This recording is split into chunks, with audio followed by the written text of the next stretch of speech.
to episode 186 of Floating Through Film. I am your host Blake, and this week we are continuing our horror month with my picks, Human Lanterns, directed by Soon Shung, and Cure, directed by Kiyoshi Kurosawa. But before we get into anything, let me introduce my co-host, Danny. Hello. And Luke. Hello. Danny's got a dum-dum in his mouth. I found I have this. No, we're going to be starting with Human Lanterns today. I just chose this movie, I guess, because I really liked it, and I hadn't seen it in a long time, and I was kind of wanting to continue on with the more horror wuxia that we had with Oh, yeah, was that deliberate? a little bit, because I was just looking through my horror movies, and I was like, this is a legit horror movie in my, like obviously I love King Hu. And I do think that Legend of the Mountain has horror elements, but this one I actually do think is like. Well, this one's like more of a studio movie, is it not? 'Cause it's like a Shaw Brothers movie. It is a Shaw Brothers movie. Which I think it's our first Shaw King Brothers Hu movie. worked under Shaw Brothers to like start his career. He did. So No, the Shaw Brothers like ran so much of old Hong Kong, man. It was crazy. I don't think I've seen very many horror movies from them though. Like I know that one other one they did was I think it's like something about like vampires and seven armies, I think, but I haven't seen that one. But what were you about to say the other day? Well, I watched a YouTube video. It was about just like the history of the Shaw Brothers, and like the guy there was saying like, in like their prime, they basically had more control over like the Chinese film industry than like. Basically more control than Hollywood ever dreamed of in terms of like how much they controlled from distribution to production, from like making the film to also owning theaters and stuff. Like apparently they got into movies from owning theaters. Yeah, I think they did. And then they were like they had to like they needed content basically to put in today's terms, and they're like, oh, let's make movies like Netflix needed or something, you know. Then they end up making let's not speak that into existence. No, but I'm just saying in that terms of kind of controlling production and distribution. But how many have you seen? Because apparently there's like over 700 they made. Oh, they have so many movies. I've seen quite a few. I honestly wish that I would have pulled up just the Shaw Brothers on Letterboxd, the studio, because I could have told you exactly. But you can sort by studio? Yeah, you can sort by studio. I'm doing that right now, actually. Let me actually... I've seen... Okay, Blade Runner is considered a Shaw Brothers movie? That's crazy. I did not know what? that. Well, it's under or the maybe Shaw they Brothers. distributed it in China or something. Yeah. I've seen 30. I've seen one. 30? Damn, okay. Other than this one, I guess. You have to keep in mind that I've seen a lot of Chang-Chi, and Chang-Chi was primarily a Shaw Brothers director.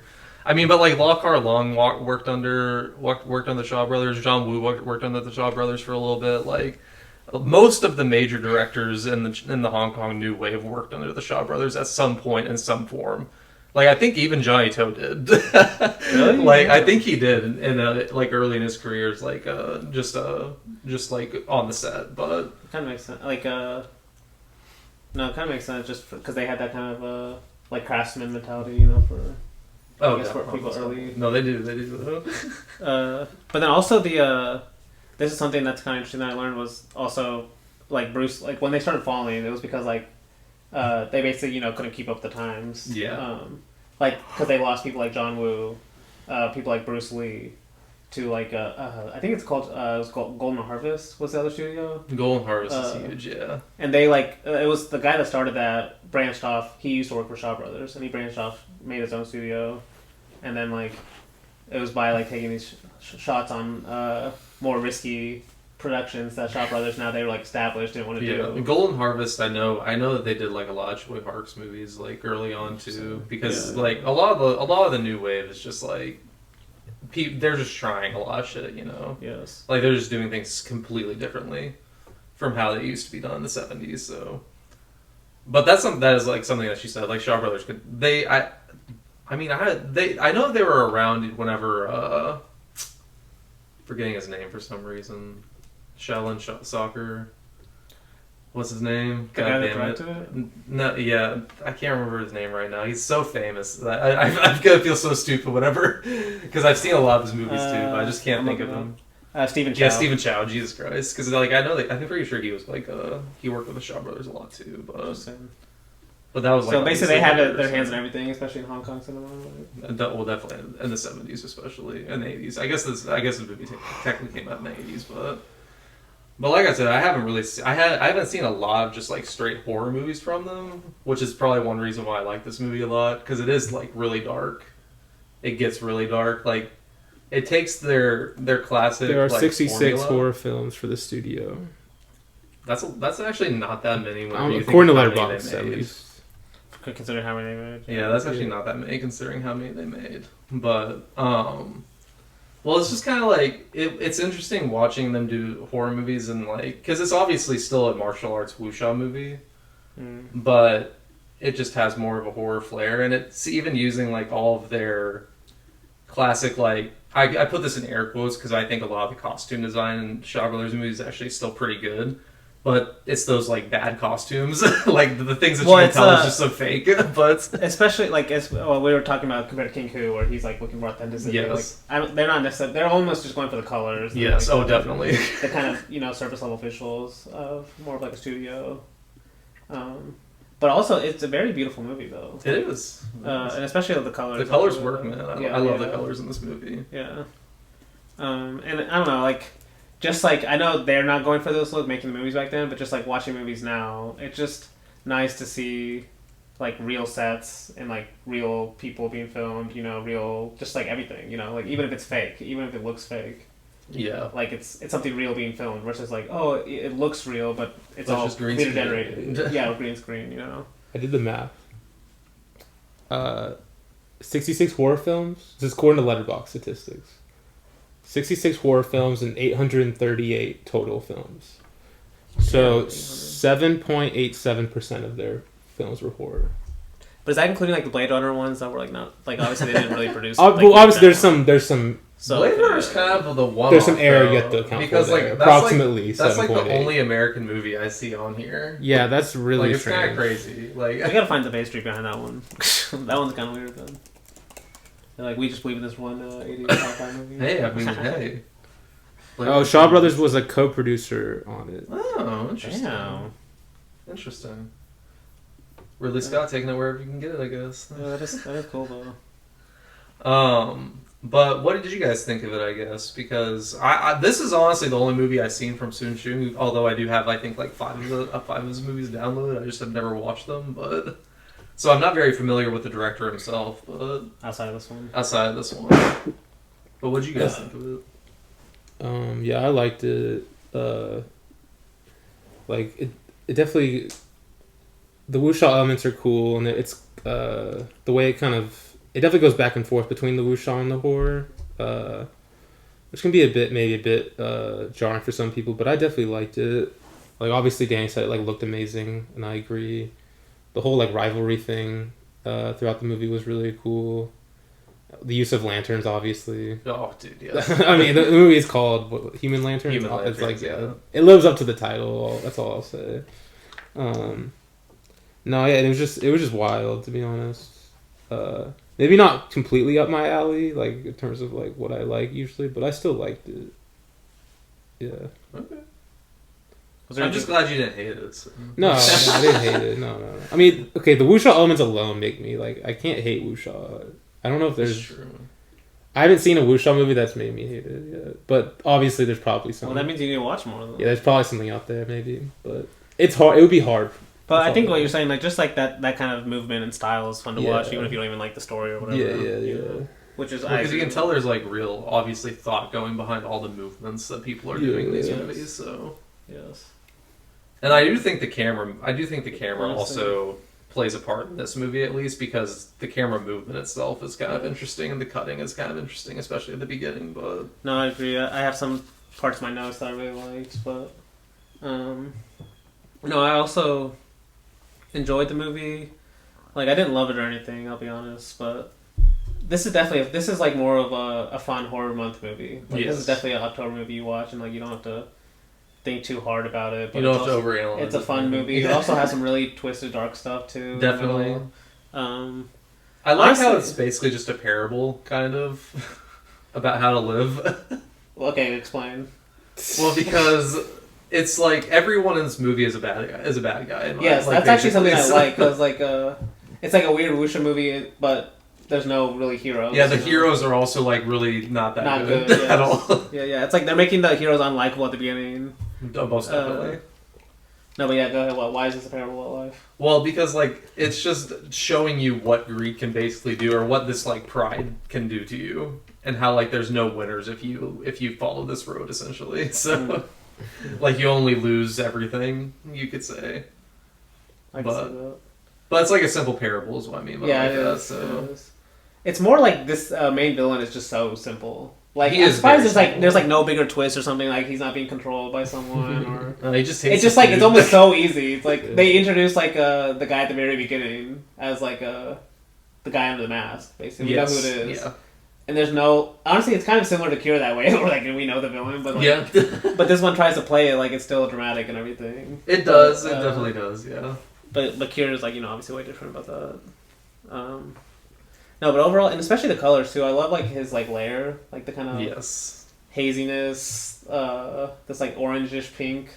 Yeah, it's got a Halloween vibe, but it's not necessarily like super creepy vibe. It's more like he's creepy. And actually, honestly, the layer is creepy. Okay, I take that back, but I'm just saying more the colors and stuff. Those alone they're more just like fun, like to look at. More they than are like, creepy. And I do think that he is not creepy at the beginning whenever you first see him, but the more things you see him do, that's whenever I think he gets a little bit creepier. And it's more just the stuff he is doing, like tearing people's skin off. Trying to make human lanterns. He's an artist. He's a little oddball, Yes. And I do like some of the simplicity of just like instead of like having to do CG where he's like, oh, it's like actually real.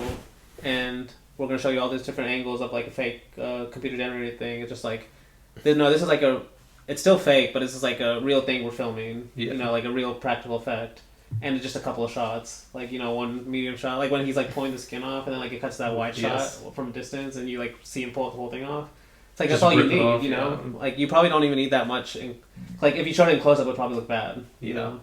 But it looks so good, like when he's doing it in just a wide shot, It gives me some like this guy just gives me Leatherface vibes in general. Yes. Kind of. And actually, I do like how he moves too. I like just like at the very beginning of the movie, like even before the credits, I think like he jumps in the air. Yeah. And just like the way he's like moving around. He's like dancing all the time. Yeah. It's like honestly, I wish we got more of his like kind of movement and stuff, but. Because I will say some of the wuxia stuff feels a little forced, with just like the battles and stuff. Because like, oh, now we have to get these two to battle, and then like these two rivals. The two rivals have to battle. But overall, I liked it. But what about you? I guess you've already said yours. No, yeah, I've kind of already said. I do. I mean, obviously, I really like it because I did pick it. I would say I love this movie. I do kind of mostly just love it because it's really expressionistic colors and shit. Like, the lanterns, whenever you see the first lantern at the very beginning, I just kind of fall in love with this movie, because the way it's shot, it's just like everything, every light in this movie is just shot so warmly, it feels like. I don't know, like, the light is very warm, but then, like, there's so much darkness in the movie, too, that, like, really makes the light, whenever it appears, like, really just a different, almost like a different setting, like, I don't know, like, you're not in this, like, you're not in this demented world anymore, you're, like, back in, like, especially when we go to this beautiful world. Yeah. Have they not restored this movie either? I don't know, honestly, because this was, I mean, honestly, the transfer doesn't look bad. So. The one you sent us was like a DVD rip. Yeah. There is a Blu-ray. Oh, there is a Blu-ray. Because I was trying to watch it on Stremio, but it wouldn't let me watch the Blu-ray version, so I ended up watching the one Blake sent. Yeah. Because like I guess no one was seeding or something, but I couldn't watch the one in Stremio because I didn't even try Stremio. It started like playing for me, but it kept stopping like the 2-minute mark, so then I had to go back to Blake's. But it was a slightly better quality. Like there's a Blu-ray of this because there was a Blu-ray rip online. I'm sure the colors look even better in that. Yeah, definitely. That's why I was trying. I kept trying to reload it, hoping it would play the better one. But I was mine's playing just fine. But go for like how far are you in the movie? That's why I said I'm 5 minutes in the movie. I'm 13 minutes. in the movie. Okay, all right, stop saying that. We're cutting that out. Yeah, the clothes actually look a lot better. They look a lot better. Yeah, that's what I'm saying. Wow. Whoa. Okay, yeah. But that's just something about this era in Hong Kong, and yeah, well, I guess just Hong Kong in general, obviously, because we did talk about Giant Toe too. Like even the modern era, they use colors really well, man. I don't know. But I mean, we can go ahead and get into the movie because, like I said, this movie is pretty simple to talk about because it is just a really simple story. It's just like this. It's a classic Shaw Brothers story, just set in like this horror setting, kind of like just What's these two rivals. Okay, yeah. Just like these basically like two rivals fighting over the same lover, but I do like I'm worried Luke's about to hit the wire with the mic. I can see what you're every time he moves this. I'm saying move the mic backwards a little bit. Oh, okay. I didn't know what you were trying. Yeah, like give yourself more space, maybe. Because he keeps moving his foot, and I'm worried he's gonna hit the mic. Dan's the producer over here. He runs a tight ship. Yeah, now that we have 3 mics, he's the authoritarian. I already lost like the USB thing for the 3 mics, and so I have to use Richie's. But yeah, that was they obviously don't care about that. Okay, back to the movie. We're starting the movie. I mean, I already kind of talked about this opening scene. Like, it's just him practicing with a sword, kind of like the main hero of the movie. Here in air quotes, because he's not really a hero, obviously, as we'll see. I kind of just mentioned earlier how I like how the camera moves, just in general in these opening scenes. Like, he's practicing his sword play, and his wife is watching him, and it's just like every time he like swings his sword, she's like moving back. Like he'll cut, and she's like moving back, like she's dodging. I don't know. It's just a really interesting way to edit this scene, like this opening scene. But the big thing that happens in this opening is it is the setup for this rivalry that is kind of like the classic Shaw Brother rivalry of just these two. I say classic, but in this one it is a little bit less classic, just because it's like they're two not great guys, because most of the time, most of the people that they're setting up are like these really great martial artists that you would kind of respect, you would say. Yes. But this one is like... That's why it feels like it's kind of being like a parody of that. Yeah, it is definitely... It feels a little like bit like these a are parody. heroes, and they're like both terrible people, guys. Like, literally terrible. Yeah.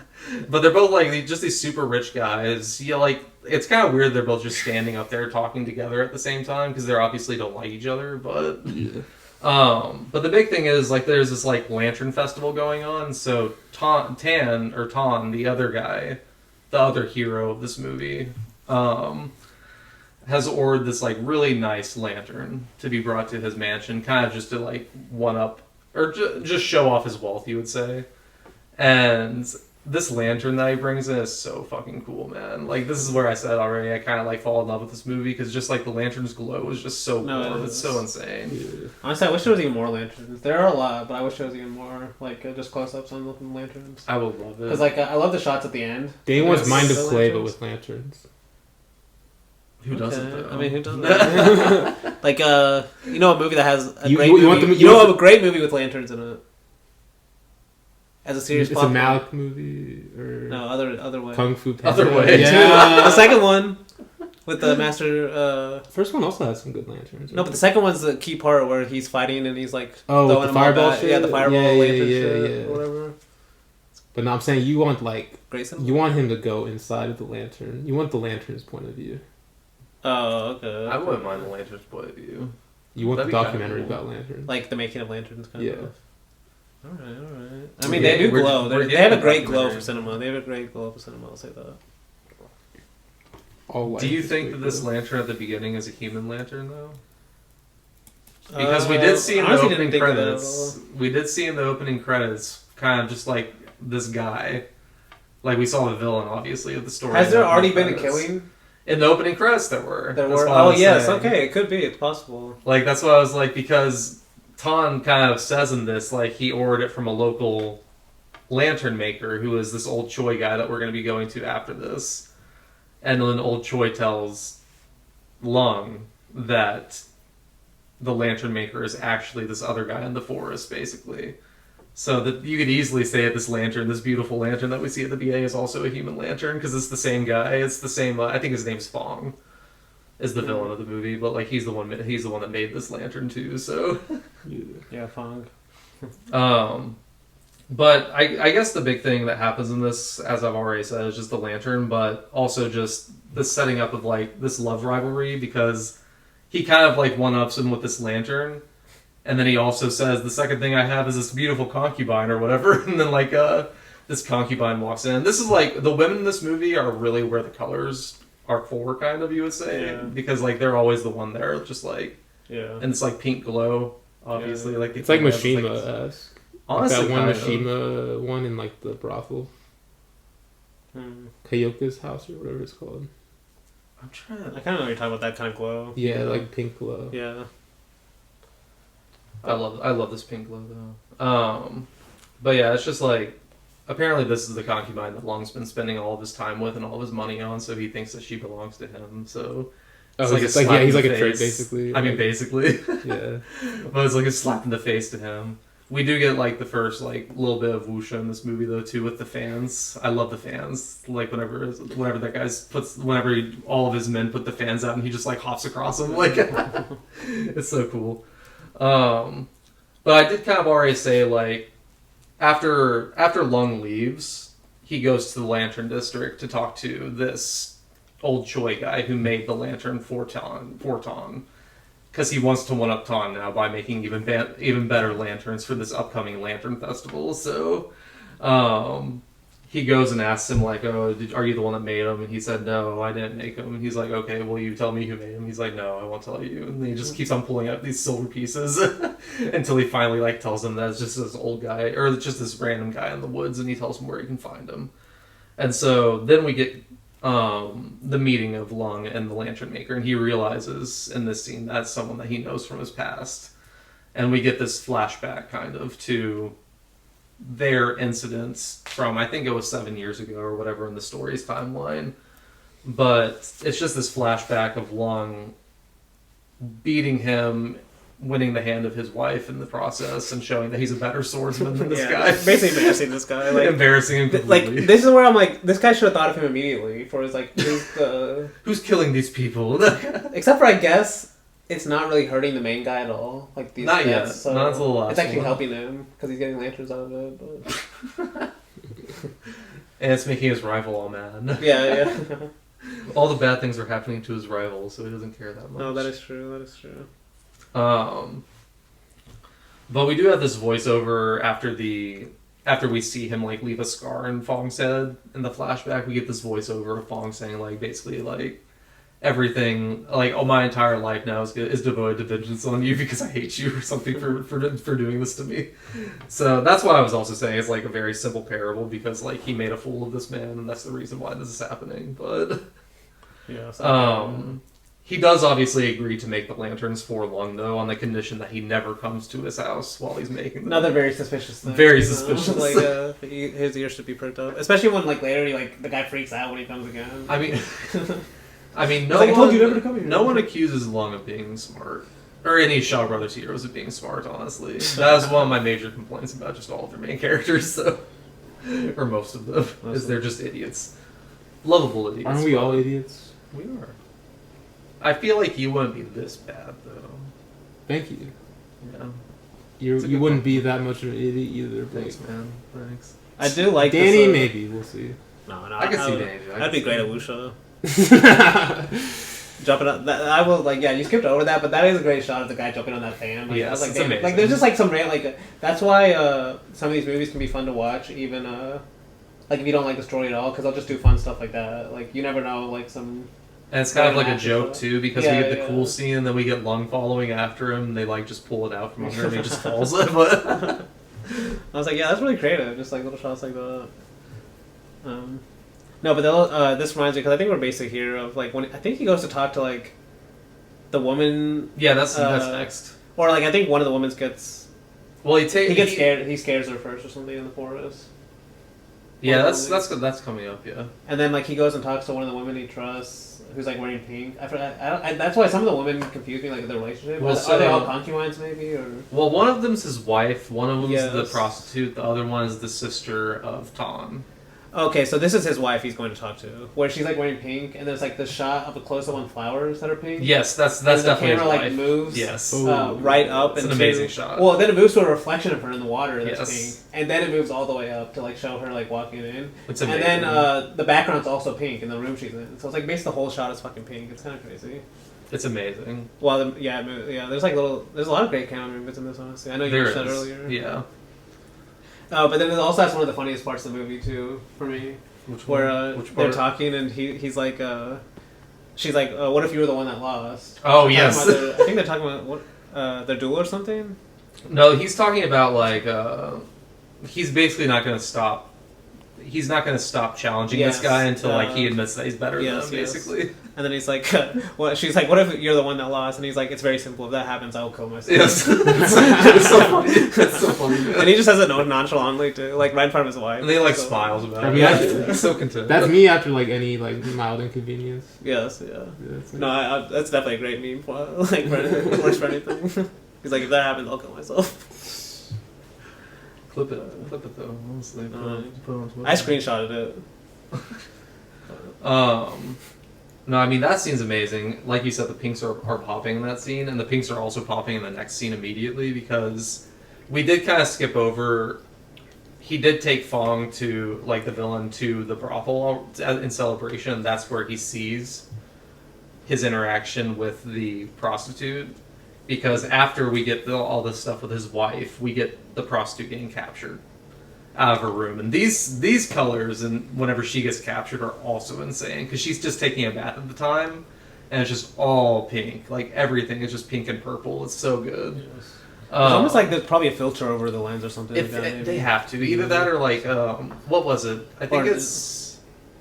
Maybe they're using some kind of neon lights or something. Well, it's kind of like... It kind of reminds me of like the filter that's kind of over the romance scenes in like McCabe and Mrs. Miller almost.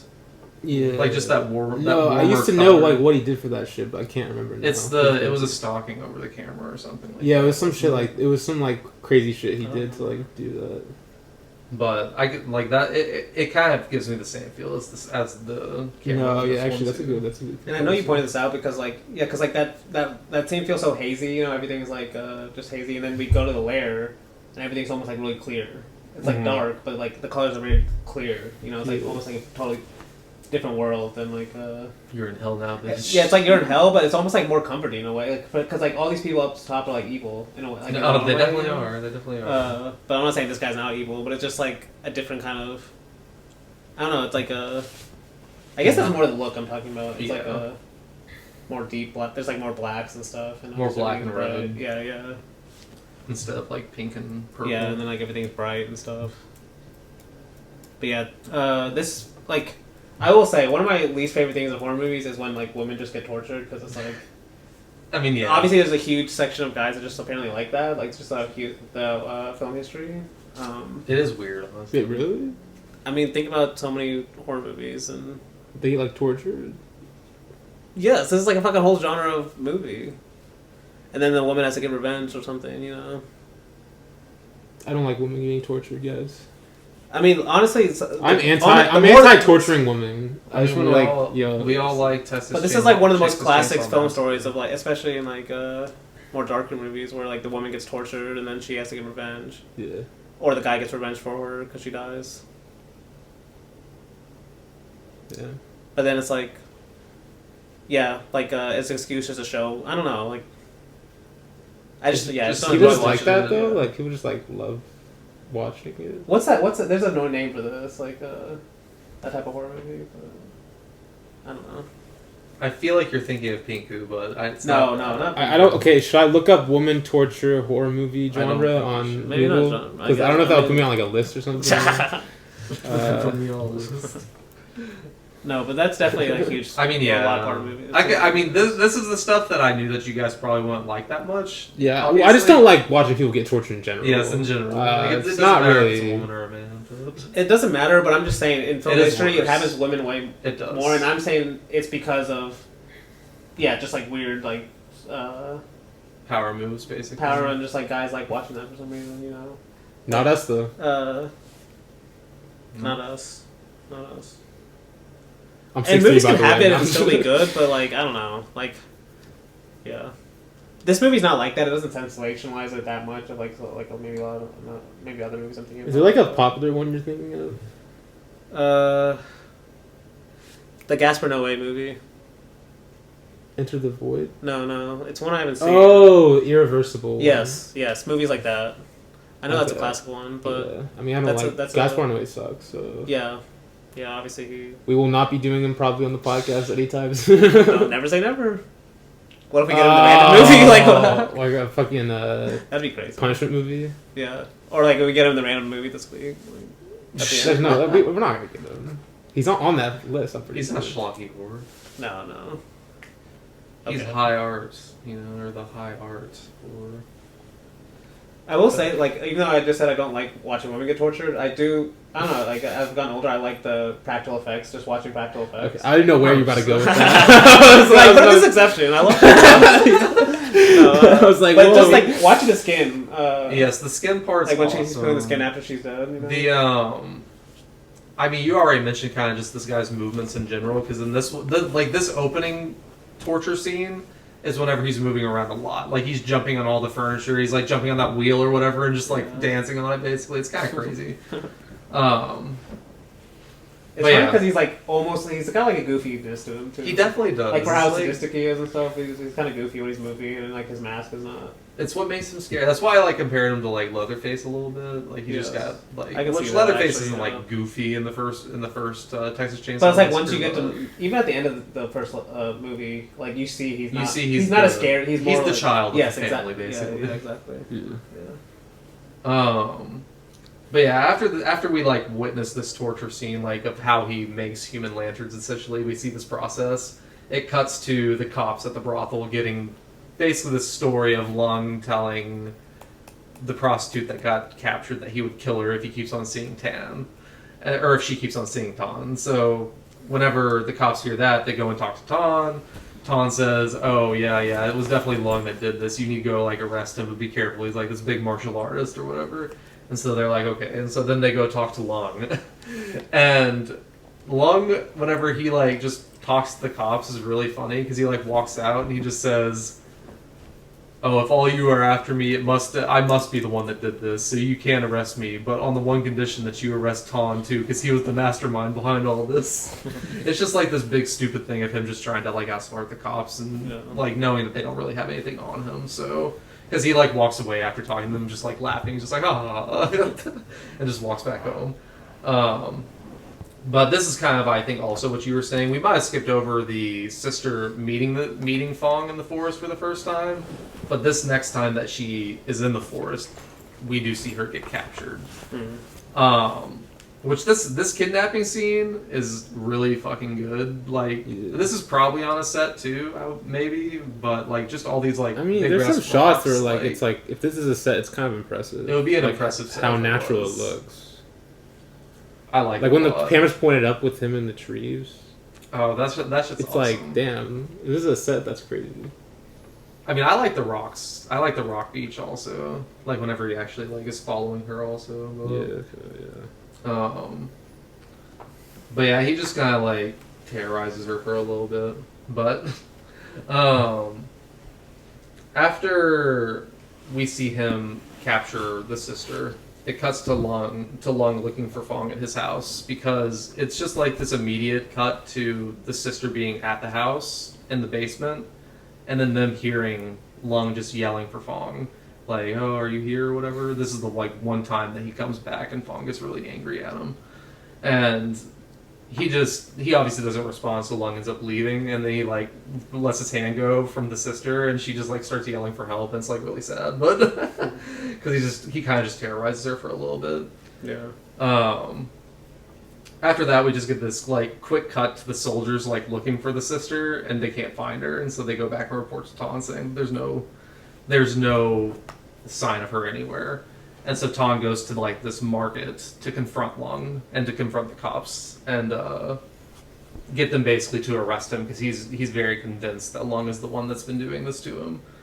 And then at the market we get their fight, which I think this is the first like legit fight that they have in this. Which even though I say legit, kind of in air quotes because it's not really like a legit fight even yet, because this is more so just them like throwing pots at each other. It's more so a fight of who can't break, like who can keep this pot from breaking the longest, and whoever loses that loses this fight. So it's an interesting way to do Kung Fu a fight. Is that a scene? I'm pretty sure, right? They're stopping something from breaking. They definitely do have a scene. They scene where they train with the plate thing, or like the spinning plate, I think. I thought it was a pot too, though. Oh, don't they have like these big jars, like wine jars? Oh yeah. Trying not to break. And also like when they're battling over the scroll, right? Aren't they like trying not to make it like break or fall into something? I can't remember. I'm probably stretching like unbelievably, but that's just like kind of you always have to for Kung Fu Panda's your Dark Knight. It's better than the Dark Knight.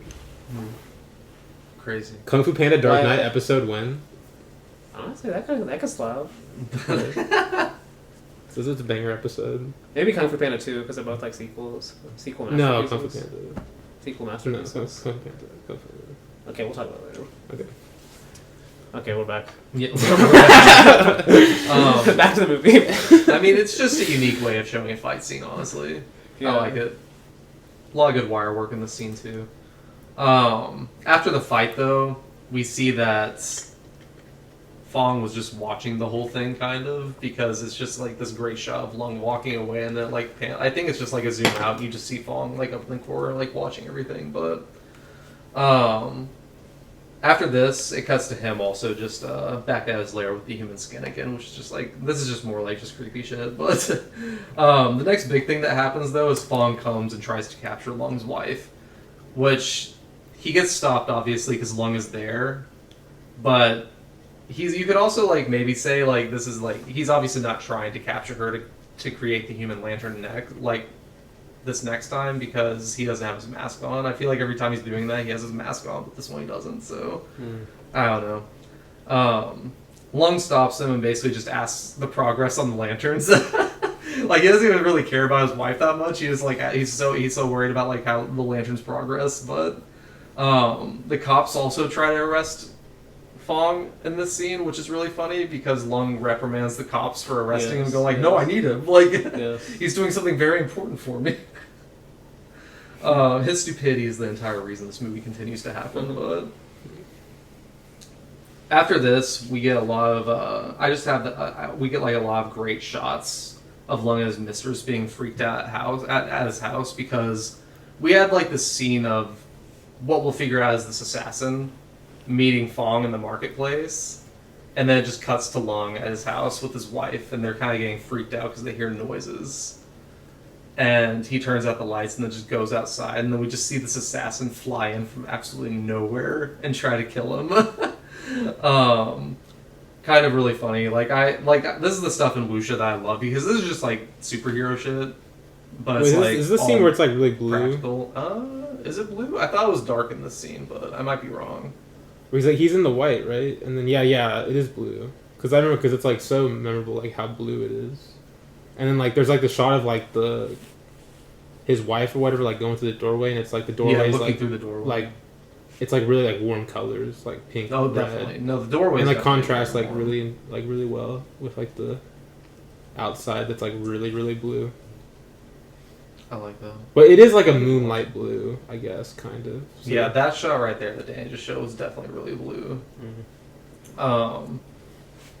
But yeah, like this assassin is basically just a diversion for Fong to capture Lung's wife because we do get these great shots, as Luke had said, of like the wife watching just from inside the room, and this great shot of just her watching.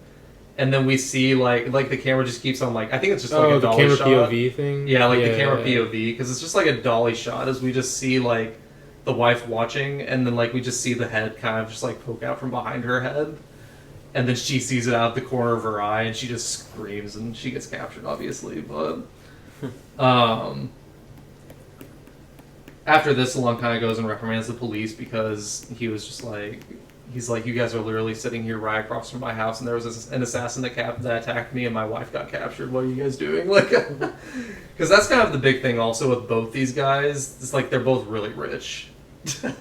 They're both like really rich, wealthy martial artists. Yeah. So that's another reason why the villain in this story is going after them is because he's lost everything. But now we're back to the lair where Fong reveals himself to Mao Lung, kind of like who he is and why he wants her. He's revealing this to us. She obviously knows who he is because they have a past already, and I guess that we already kind of know that he was after her too, like from the flashback that we saw earlier also, but... yeah, that's true.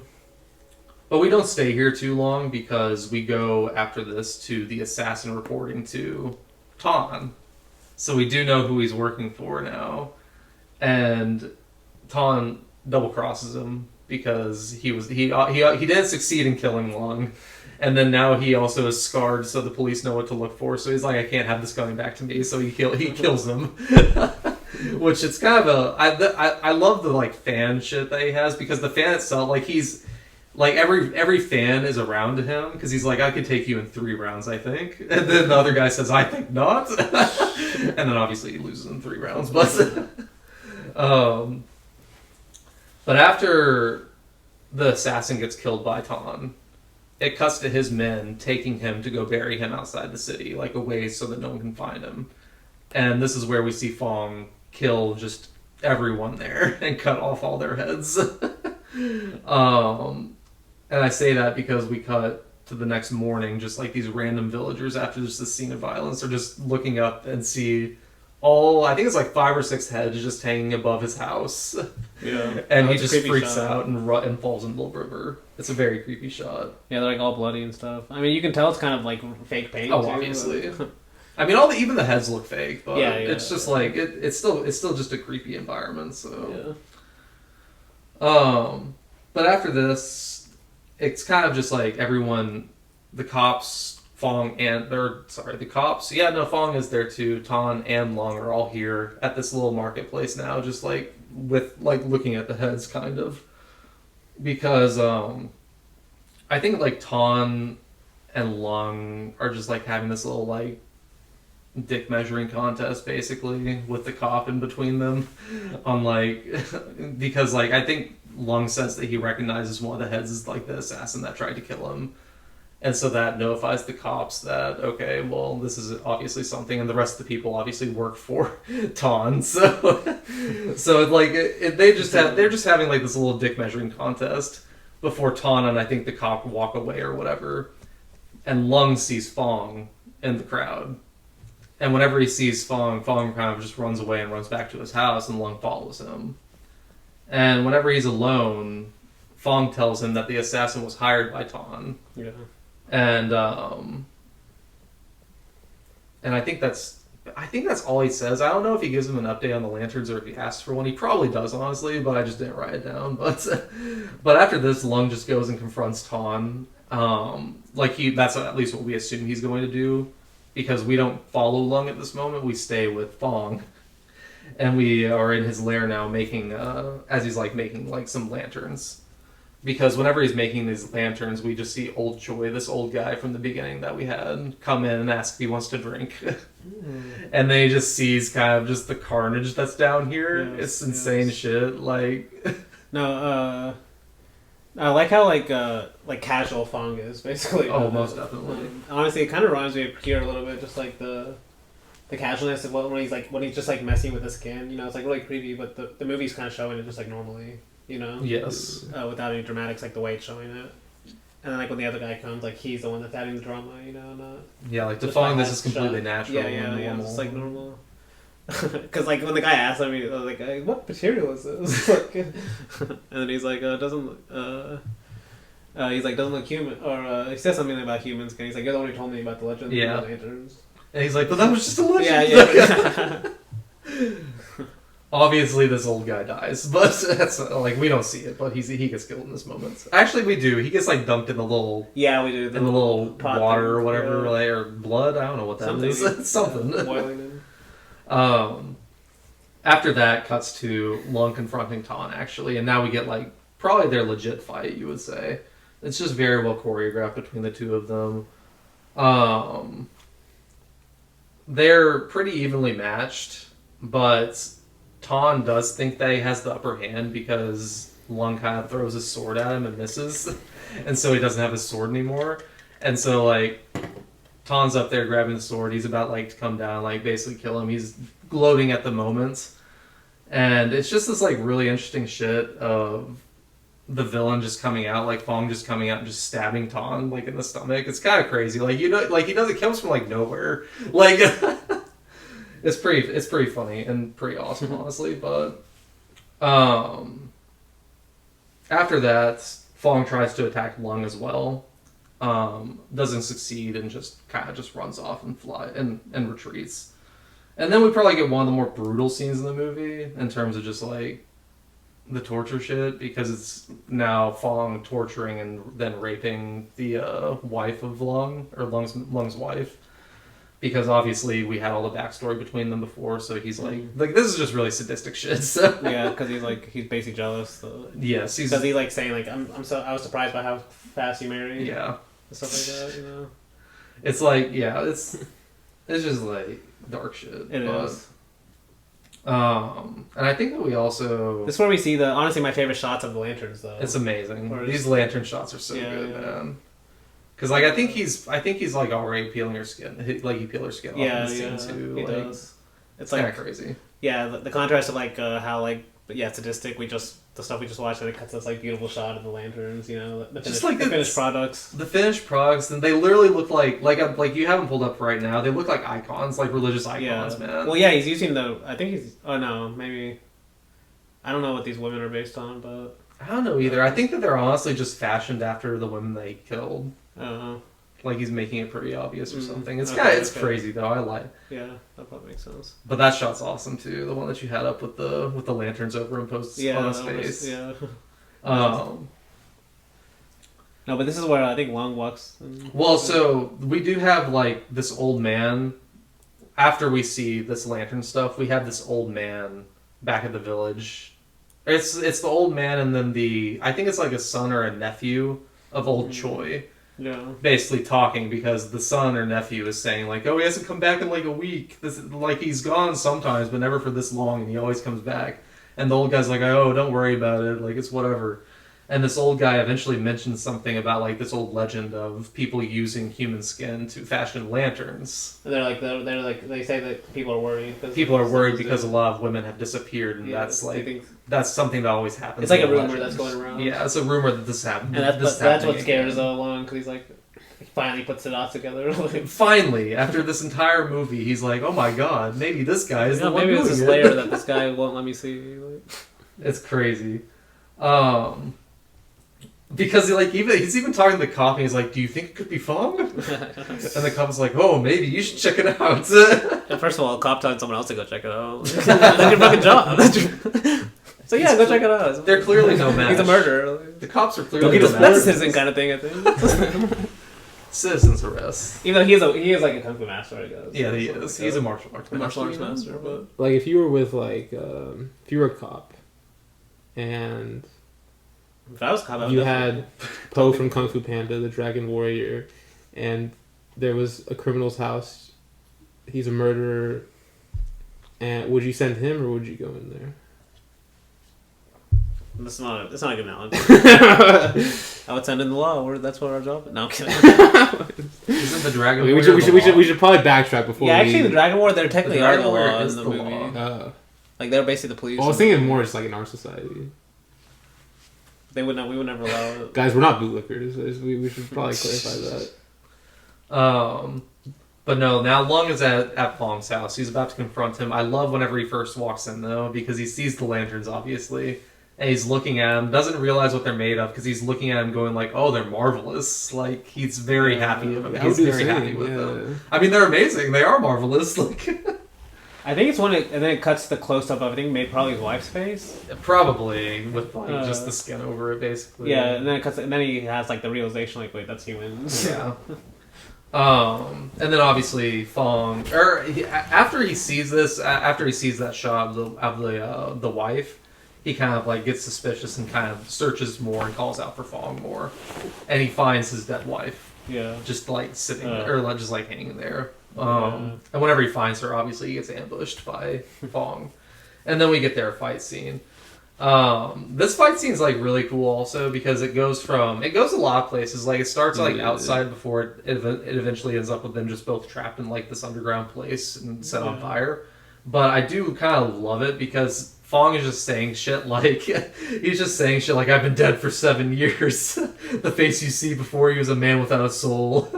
I know not happiness or sorrow. He's just saying like all this stupid shit. Well, honestly, this is one of my least favorite. That was one of my least favorite parts of it, is like how much talking he's doing, because he's giving basically exposition of why he's doing it. Yeah, but we already know. Yeah, but we know the whole movie. And it's already, like you said, it's a very simple fable. Like, he would have to not say any words. Like, you could just use that flashback and basically get his motivation, you know. But, like, he's like, basically explaining the whole thing again at the end. Like, I'm doing it for revenge. At least it doesn't happen. At least it doesn't take too long, but it is very stupid, like I said. So. It is funny, like, I don't know, like, the killer's just kind of this, like, simple revenge story, you know. I mean, literally, like he doesn't even seem that smart himself. It's just pride. Yeah. Like that's kind of the thing. Like, all these men are just prideful. Like it doesn't seem like he has some end goal to get out of it or something like that. Nope, he just wanted to bring them down to his level. Yeah, honestly. But this scene is very expressionistic, just in terms of like the good and evil. Even though there's no good and evil, I would say in this movie, it's just everyone's evil because Lung is very, very white in this, and at the very end of this, obviously, like while he's fighting Fong.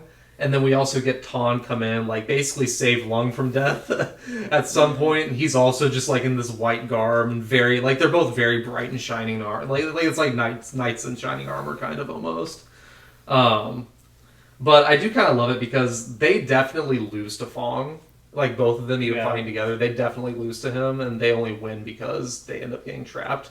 But I kind of love it because whenever Ton is like, whenever they think they've won and kind of captured him, like settle him down a little bit, Ton's like, "Why did you do this to me? I have like, I don't even know you." And I think he literally said, "What did I ever do to you?" And they was just like, "Oh, I just wanted to like make your life hell, basically." And then Ton just like passes out and dies. It's kind of funny, like that's what killed him, but yeah, I already mentioned like they get trapped in a room together, keep on fighting, and end up getting burned alive, kind of. We never really see what happens to Fong. We assume he dies because we see Lung alive. But we do get this last scene of Lung just at his house for the last time. We see he's like horribly scarred from the fire that he was in. And he tells the captain or the police captain that we've had this entire movie, he just says like, "Give all my money to the poor." Like he's learned his lesson. He's learned his lesson at the end here. And I love the shot though of him just like walking out after he's saying everyone like give everything away. He looks at the lanterns one last time and spins it. And whenever he spins it, we just see the 4 human lanterns again before it cuts back to his face just staring at it. Yeah. And then he just walks out. And classic Shaw Brothers. Obviously, they end the movie immediately. Yes. Like there's nothing. It's just like whenever they end, it's just like the end. It's just a freeze frame in the end. So he just walks out and it's froze for him in the end. This ending, because obviously, I mean, I didn't love the kind of he has to learn his lesson ending, but it did make me think, like, what if you could do, like, an alternate version where Lung finds out about the human lanterns, but he's basically still so entranced by them, like, he tries to keep him hidden. He tries to keep him hidden, like, just basically, because he uses his power as, or he becomes another Fong, is what... Well, I was saying more, not even, like, he basically, like, wants him to keep doing what he's doing, as long as he gets the lanterns, you know, like, so you can almost end the end, like, the guy gets away with it because of his power, like we saw earlier, like, how he got him away from the police. Okay. And it just ends with him, like, hanging up a human lantern or something. Okay. And, like, winning the competition. I like it. Because then it could be more, like, how people are willing and empowered to, like, excuse stuff or... 100%. You know? As long as you make good art or something. But, of course, we have to get the lesson learned. I think. We do. That would have been, a way different movie, I guess. In some parts. But... It would be interesting though, because like I mean, it wouldn't be that much different. Like it would take like a little tweak. Things, you'd have to like tweak it a little bit at the end. But it would be a lot darker. The movie would become a lot darker, maybe more about different things. Yeah. But yeah, that is the end of Human Lanterns. A very fun movie. I like it a lot. So, but we'll take a quick break and come back with honestly a way better movie in Cure. The main event. The main event. It is the main event.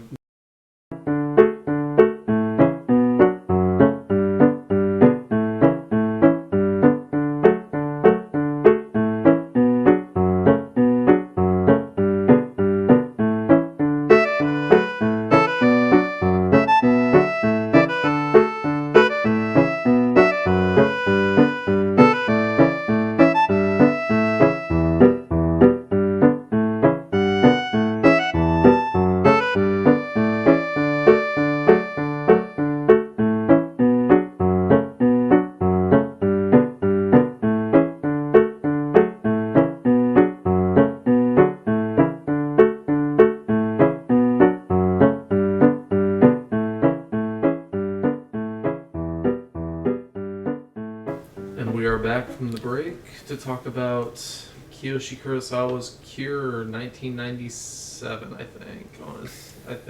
think it's before Pulse, if I remember correctly. Damn, I just had it pulled up. But I love Cure.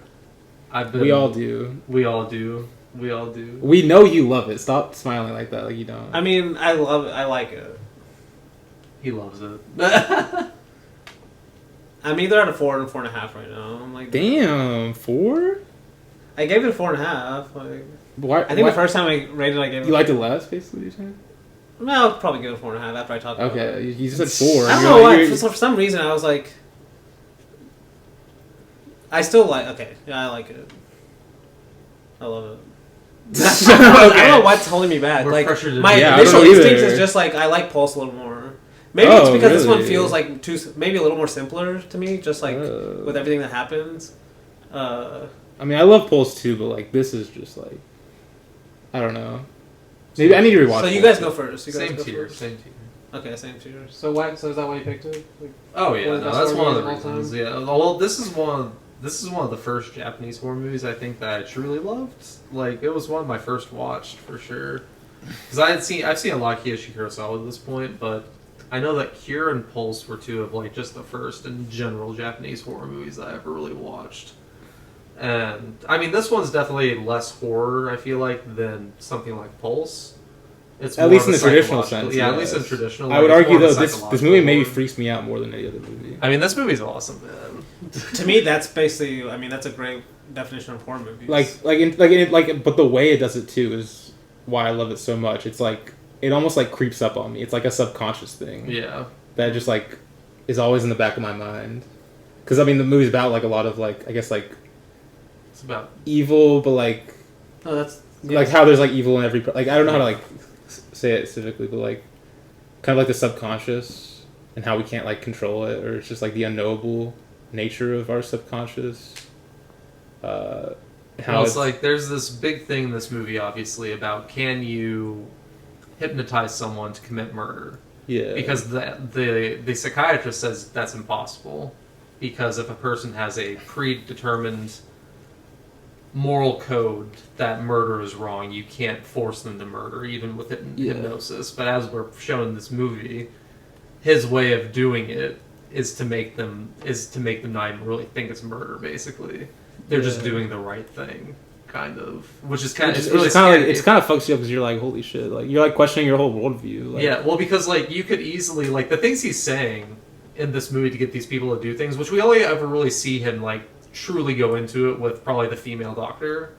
Like his actual process, Mamiya's actual process in hypnotizing these people, like that's probably the fullest one we see. Yeah. But what he tells her is something you could easily see, just like your own mind telling yourself about like these other, like you could see your own mind telling you something like this. I like also love just like I think Danny kind of started to mention it earlier, like the form of the movie, which is like it's like a police procedural, but like everything just happens so casually. Yeah. Like nothing is like in your face at all, and I think that helps like it basically creep up on you in a way. Actually, that is my favorite part of the movie, honestly. Like, so I don't know, like I think I do love this movie. Maybe it's just for how pessimistic it is, and it is there's a certain nihilism to there it. There definitely is, especially I can see that. That I don't know, maybe it's that kind of nihilism. Like it kind of feels because this movie in some ways it has like Buddhist themes of identity and stuff, and basically is there like such thing as an identity, and like more importantly, how much of what we think of who we are is formed by our environment. Yeah, it's not necessarily. I guess you're right. It is kind of nihilistic, but for me, like usually that would maybe be a bit more of a turnoff for me. But like it just leaves me with so many thoughts that like I mean I love that part of it. So that kind of like cancels it out. Maybe for that's me. why I'm hesitant to say I don't even like. I mean, I just feel like the nihilism I hate is when it just like leaves you just like. Just there for like kind of just a show killing or just this is just like this is just it. Like the world sucks. No, but this one's way more intricate. Yeah. Like, I mean, because we're kind of on the subject of like what this movie's about. I watched this on the Criterion Channel. There's this like 30-minute video of Hamaguchi interviewing Kiyoshi Kurosawa about Cure.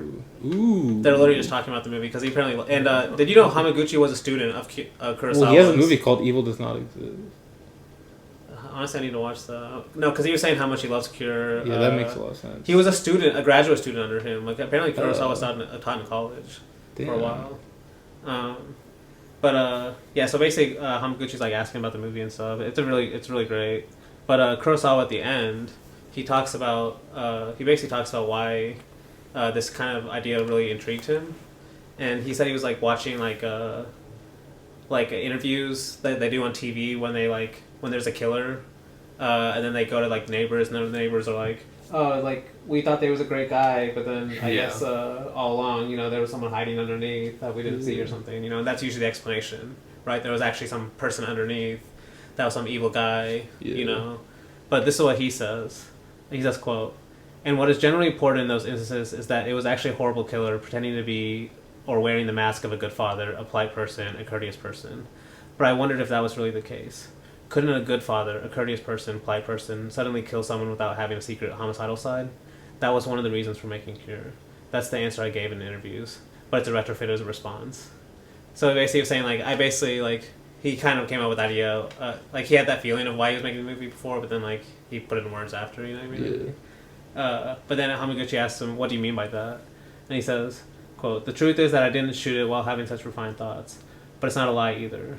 I did think it could be scary if an absolutely ordinary person who you'd never expect to do so would, in a single shot no less, suddenly commit murder. And then, if it all went well, they'd be sustained, even if I show a complete nobody, an air of tension that could suddenly kill someone.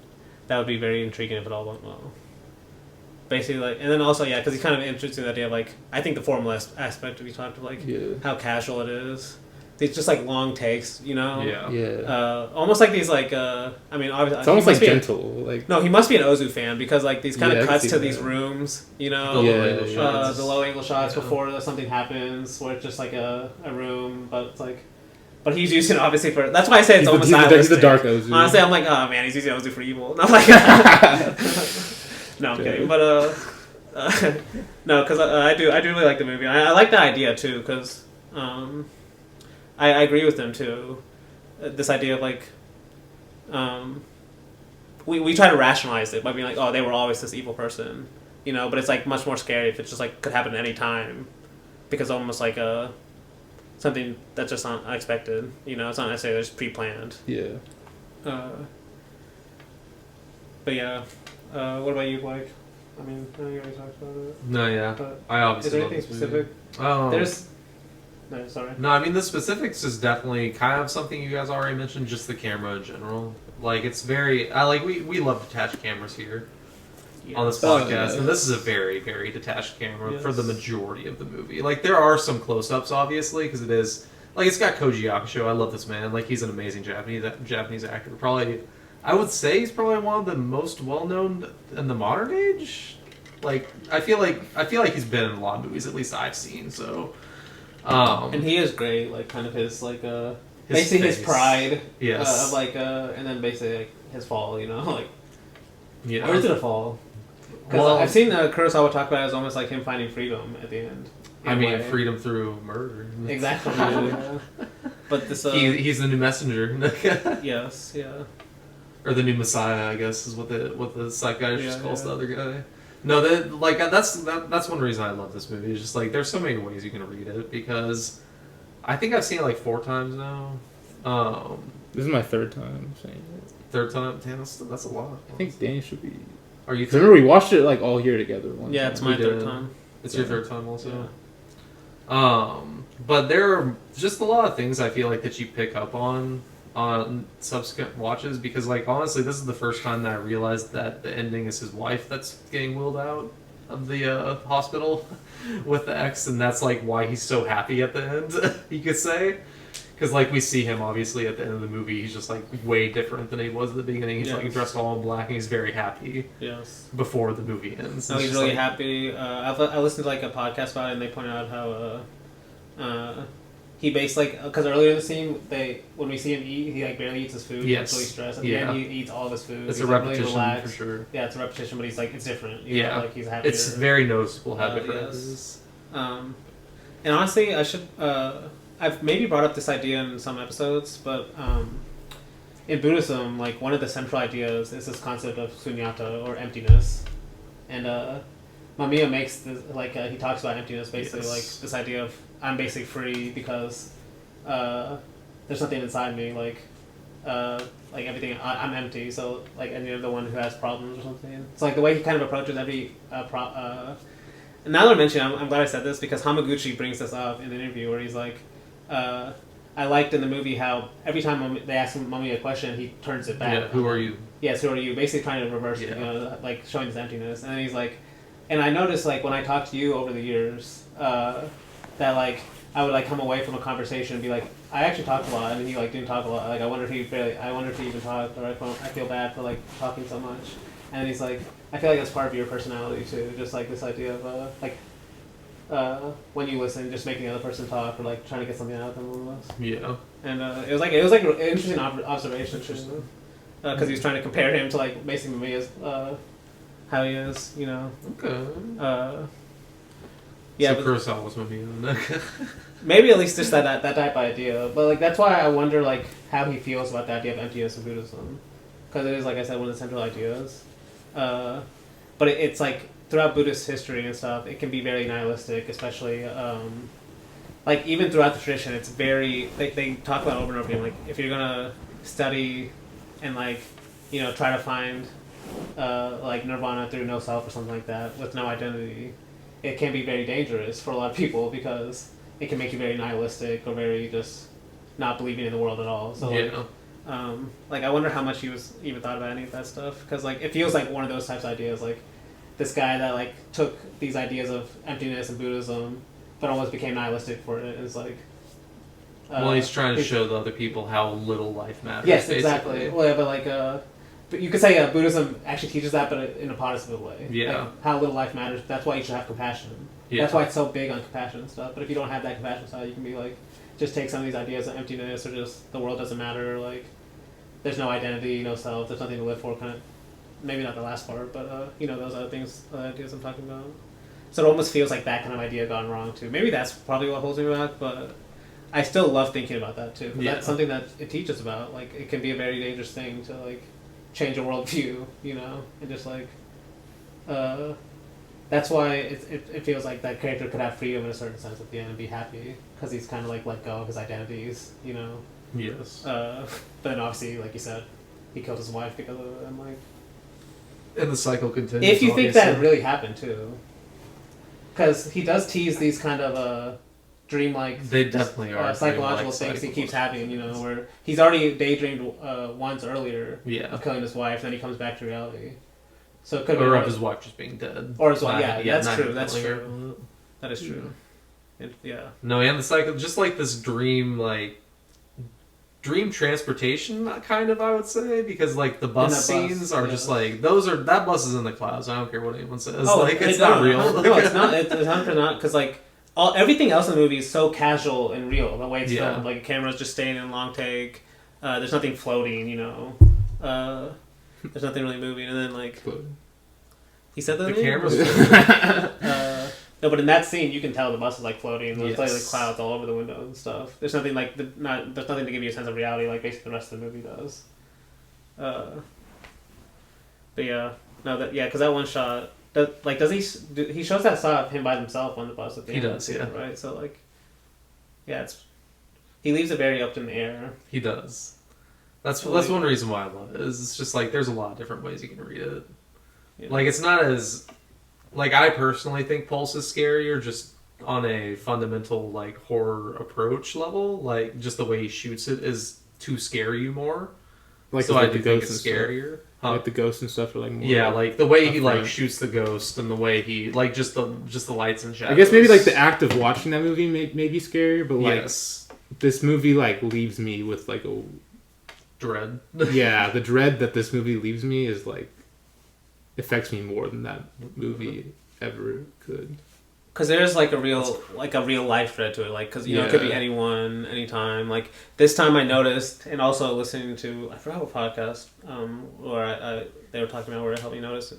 If you notice each killer, outside of the first one, which is like a prostitute, and like a prostitute and a guy, the other ones are like basically industries of society. Yeah. That are like very common, you know, so teacher, doctor, police officer, like ones you're supposed to really trust, basically institutions you're supposed to really trust, and like those are the ones that are doing the killings just randomly too, you know. That was like another interesting part I thought. Just like how are you supposed to trust these people, really? Yeah. Just like, which kind of makes it more about the ideas of the movie too, not necessarily just like the characters. Yeah. But okay, before we start talking about it, I did want to mention. Guess what movie? You'll probably never guess, but it's a movie from the 90s that he said he had that lead actor. What's the actor's name? Koji Yakusho, I think. Yeah.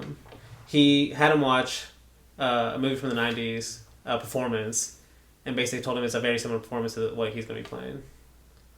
Have we seen the movie? Yeah, I know you have. I'm not sure if Blake has. Okay, give me some hints. It's hard. It's a director you love. A director I love in the 90s. 90s. He made a few movies in the 90s. You could say his prime was in the 90s, you could say. Kiarostami. Wait. No, it's gonna be Taste of Cherry, right? Life and Nothing More.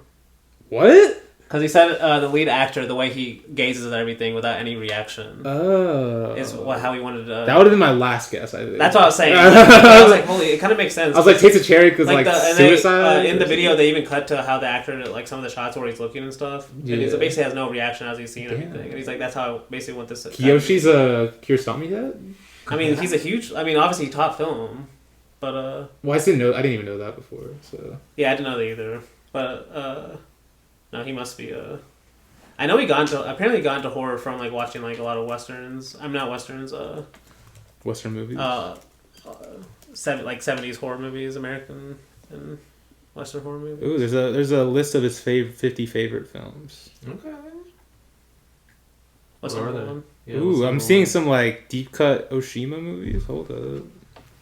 Any ever saw them? There's also Lost World, Jurassic Park. They Live by Night. Damn, okay. All That Heaven Allows. An Autumn Afternoon. Okay. When a Woman Ascends the Stairs. There's some like Naruse on there. L'Argent. Let's go. Oh shit. Damn, okay. We got him. Damn. I love Kier. I love the movie. Mahjong, A Brighter Summer Day, Life and Nothing More. Wait. Time out. You could see some L'Argent connections to this in a way. Just for how the whole obviously, world is just the main character in L'Argent. Yeah, honestly, like it could happen to anyone. His whole thing, yeah. Literally, it could happen to anyone. Damn. And honestly, like the way like he like murders people too is like kind of casual, you could say, in that movie too, because that's just like Bresson. Like the way like he like shoots like him murdering like the family. Yes. It's like creepy, but at the same time, it's just like, oh, we're gonna follow the dog. And he just like hits a lantern, but they're all dead. You know. And okay, I forgot. This is something else I saw that apparently his original title for the movie was called Evangelist, but there was that goes into the Messiah. Yes, exactly. But there's like there was some like cult Christian attack at the time or something in Tokyo, and so they changed the title. I need to look more about what that was about. I didn't look into it, but I mean that's the other cool thing about Kira is it's like they are talking about suppressed religion from back in the Meiji days, because like that's kind of a big part of like the history of Mesmer or whatever they're going after in this movie. Like I'm sure he's a real man because the heresy is like that he's a chapter in there, but at least there's this whole thing of just like this type of hypnosis being restricted by the Meiji government back in old Japan, and how all the people doing this would have to do it underground and stuff like that. So I guess you could easily make a Christian connection and why you would want to change it for that. Yeah, but that is interesting. But I mean, we can go ahead and get into the movie if you guys want. Yeah. So it opens with a reading of Bluebeard. Yes. Which is really interesting also, because you could say he might he's not really ever shown as a Bluebeard, but his wife is dead by the end of this movie, so yeah. And this already is like a kind of like, as we'll see in this movie, a stark, bright scene. Like there are just very stark color changes in this movie from like night to dark, or like light to dark, and this is like anything with a lot of things with his wife are going to be very, very brightly lit. Like this hospital's like super bright. This hospital is very bright. Also like a mostly wide shot too, if I remember right. It is, yeah. You have to be in. Yeah. And I love the score that plays over the kind of opening of this movie because we see this like reading of Bluebeard with the wife. It cuts to a man walking to this awesome score. Well, also, this is honestly, I can see maybe the Ozu influence, where it's one of my favorite, it's this kind of idea. It's like one of my favorite moments in Tokyo Twilight is like, because you know how Ozu, he has this like theme usually, and it's usually this kind of like neutral kind of music, maybe upbeat a little bit. But in Tokyo Twilight, it's like right after like the train track scene happens and she like almost dies. Actually, no, and like we don't know if she's dead or not. Oh, okay. And then it cuts to like a new scene, but it's like playing the music, this happy music, like right after. And she's from dead. And we don't know if she's dead, but it's still playing the same music. Yeah. And that's when the sister, like basically, all the characters in the movie know that she's dead. Yeah. But it's like playing this happy music, basically like exact opposite of like what you expect. You know, playing with your expectations. And this one's almost doing the same kind of thing where like the music is like so happy and just casual. Like that's what Ozu uses too. Like the music is kind of casual. Like it's the way he always like has this idea of, like life just goes on. You know, like no matter what the characters are doing, like the same kind of music plays. And then like this one almost has that same kind of idea with it. You know, it's like this happy music plays. Like and it's not like in another movie where the happy music would play and then the killing starts. And then the music is the shit. happy music is playing with the killing. The whole time stays in wide shot, doesn't go close like something dramatic is happening or something. It just stays like nothing changed, you know, like nothing in the music changed. Like the way Ozu like shoots like his everything the same way, you know, no matter what's happening. No, but then Kurosawa also mentioned in this interview, he basically says like this scene kind of is the example of the whole movie, representation of the whole movie, in terms of that idea, because he says, quote, the very first example where I went for this is at the beginning, the scene where the music is jangling. The first murder with the prostitute at the Love Hotel, then he suddenly clobbers her. That represents the entire movie.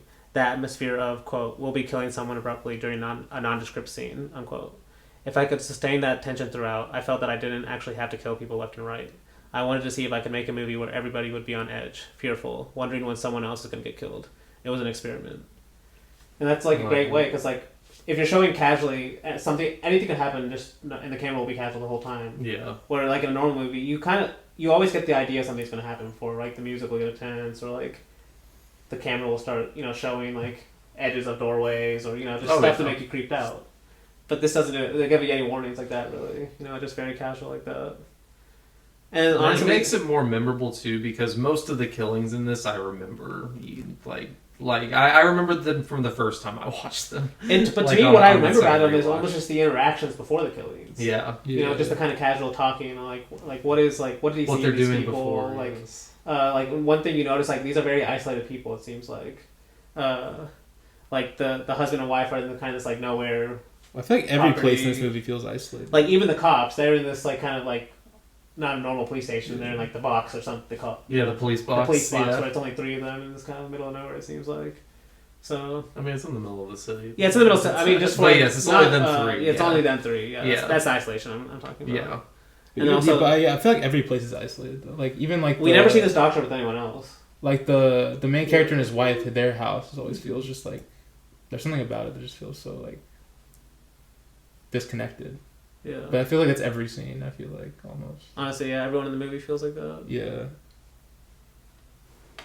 I mean, especially the detective. Like their scenes at home are like so... No, that's what I was saying, yeah. Like, yeah. It genuinely feels like...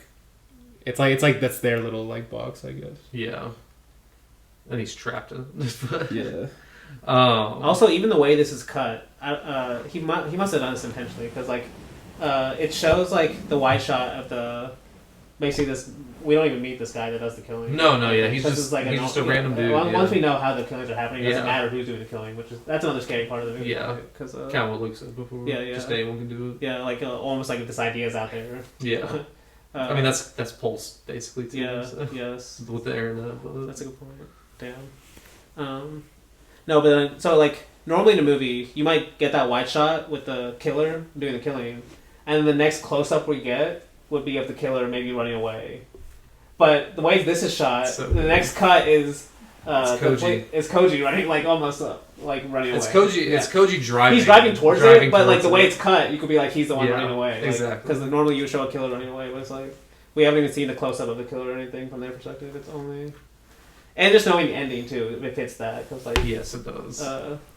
He could be the killer, right? Like, I mean, that's something heavily implied at the end of the movie for sure. Yeah. I mean, he's obviously a killer at the end, but he could be just like Mamiya also. Like he might just be Mamiya. Like I think that's definitely it's teasing that. It's teasing that for sure. But I mean, this first crime scene is just kind of like I had already liked this movie whenever I was watching it. Like just the credits, any score like that, I kind of just will immediately kind of vibe with the movie because I love scores like that. Just the but this opening like crime scene though is just filmed so well that I immediately fell in love with it because this is like where I immediately noticed the camera is just so detached from everything because it's just so far back from them. Like it's just casually watching everything that's happening. And because like it doesn't even like hang on anything, like we just see it takes us forever to see like what actually happens and like what actually the woman looks like because the camera's just watching Koji walk through everything and like look at everything and like Danny said unemotionally like yeah. But we do eventually see like there's this dead woman with a giant X cut into her neck and that's what the big hubbub was about obviously. It's kind of a funny scene too. Like there is humor in this movie a lot too, just in the things that happen and kind of just maybe just because of how detached the camera is. Because we've just seen this insane act of violence in the opening credits. We've seen Koji kind of just walk through the crime scene itself and like see how disgusting everything looks. And then we just get him walking out of the room, opening up this like random little like hole in the wall. And just finding this dude, like this nude dude, just like curled in there. Like I don't know, it just kind of makes me laugh, just like how he finds him. Like this is the killer, like just some random dude hiding in this, hiding in the wall. Yeah. But after we get this opening like moment, and something else is like these scenes are very long, which I know that you mentioned before, especially long takes. Yeah, the long takes. That's the long kind of feeling we get. And it's not like, it doesn't make the movie feel long at all. Like, this movie kind of just flies by, honestly, for me.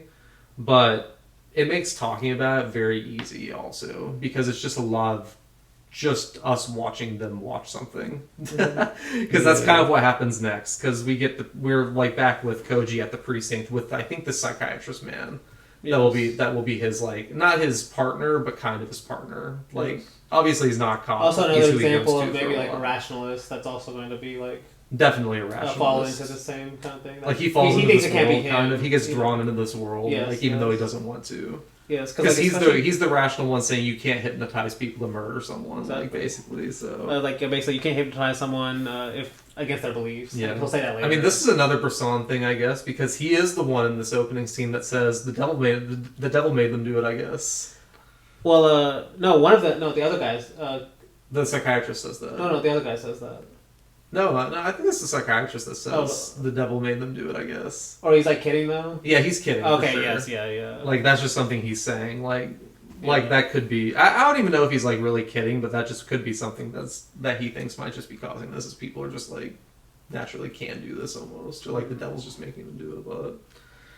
But it's just like a very interesting scene, I guess, because they're just like kind of watching the confession of this man, talking about it between themselves about like what could be happening, and that's just how we're kind of clued into this isn't the first occurrence of this happening in the city. Like this is just the first one that we've seen that we're made aware of. There's apparently a lot more killings that have been done like this, and that's why they're after something. That's why Koji keeps on getting called to these at the very least, because he's the detective on this case.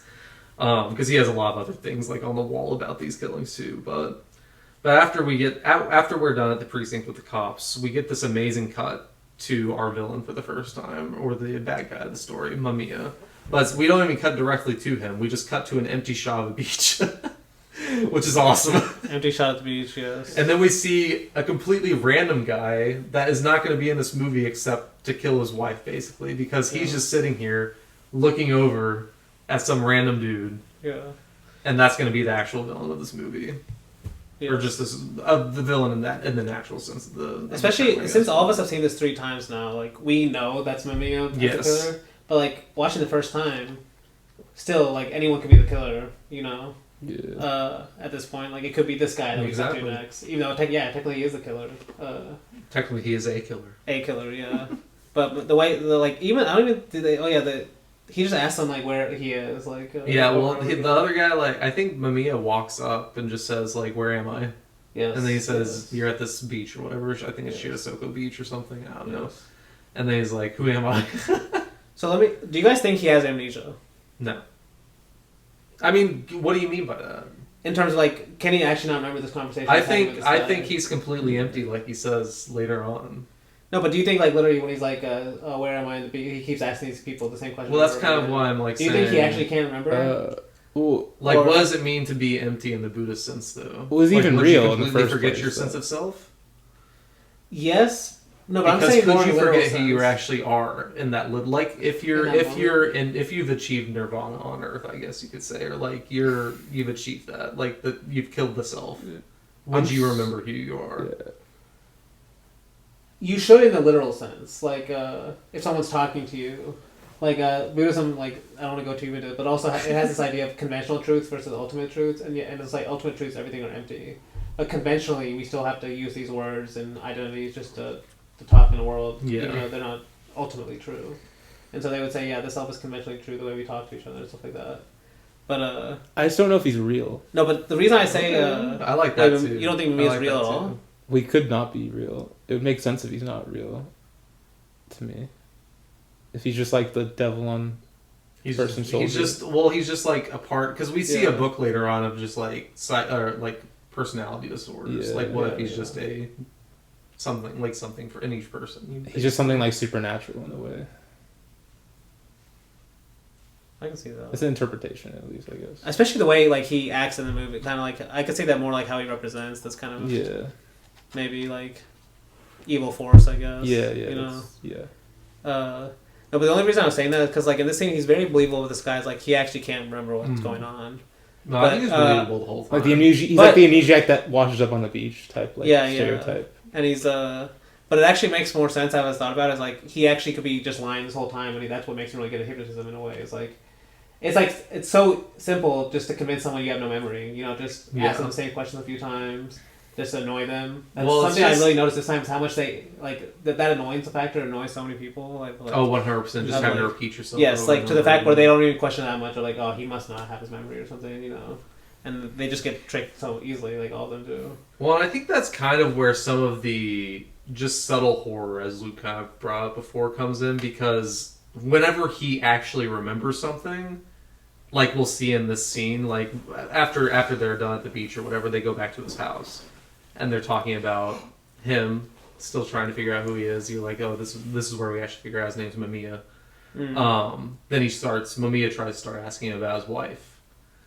Or he just starts asking him like who I think he asked him something about his wife, because the guy says something like, oh, she's my wife, she's just a housewife or whatever, and then Mamiya says, oh, the woman in the pink scarf. Yes. And he's like, so you saw her? No, he remembers too. Well, that's what scares him. Because like it scares him. He's like, but he says you saw her. Yes. And then he's like, I don't. And he's like, you do remember or something like that. And then Mamiya says, I don't remember anything. You remember.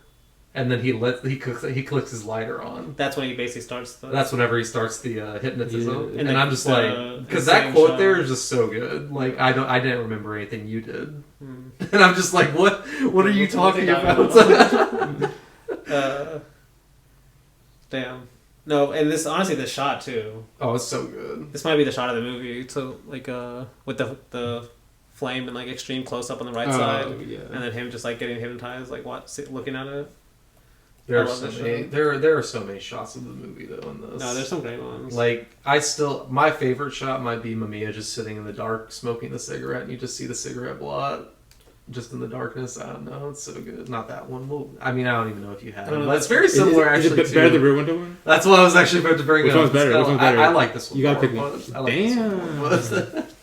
I do love that Rear Window one. The Rear Window one is classic. This one's really good too.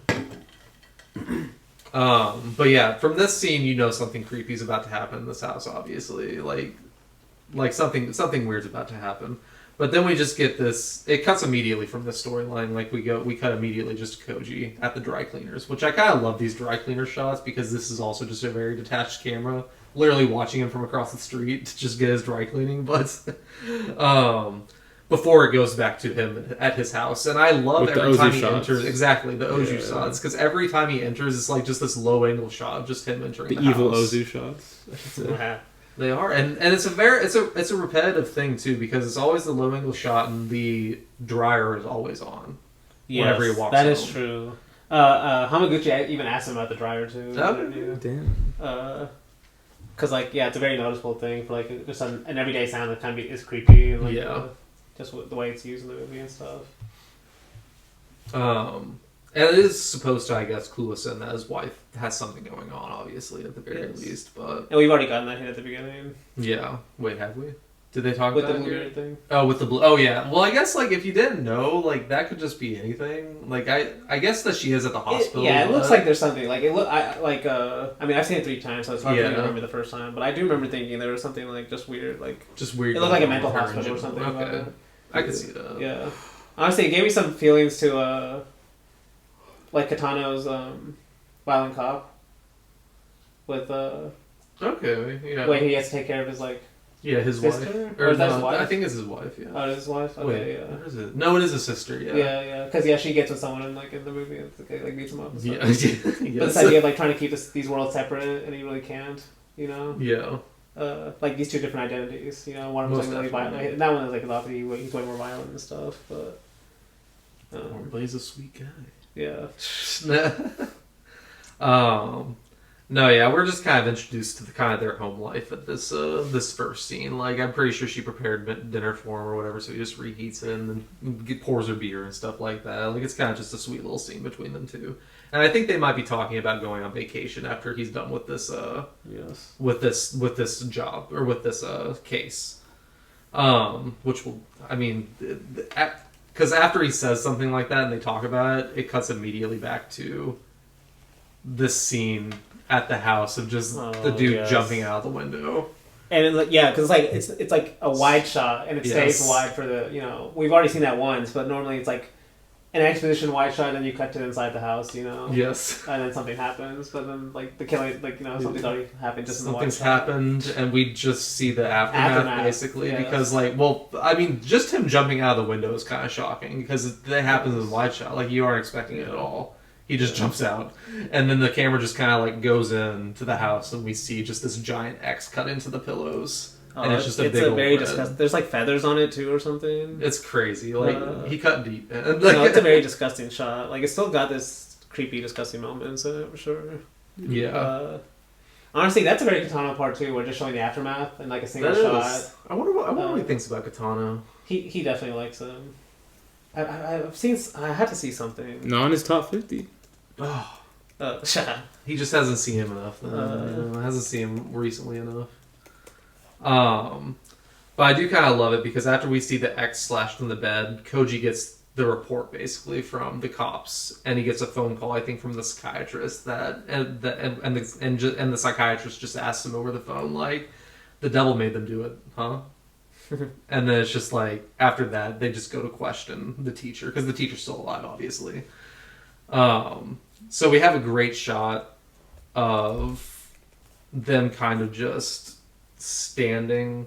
I think they go and interrogate the teacher for a little bit, which this teacher scene, it's not it's more so this opening scene with the teacher is just or this opening part with the teacher is just more introducing you to Mamiya's tendencies, you would say, and kind of how he does it, because even the cops at this moment don't really know what to do with the teacher because he's just kind of doesn't have any answers for them. He just says something, the same thing that the other guy said, basically I wanted to do this, I didn't have it was second nature, basically, this was the natural thing to do is what he says, and it's also just more creepy for how scared he is. Yes. After he's that's what he's definitely in shock. He's in shock that he did it, like it's weird comparing him versus the older cop we're about to see. Yeah. Because his reaction is way more like even measured. Like, he's like, yeah, he did it. You know, like even when it seems like when he's not hypnotized, he seems like more okay with it.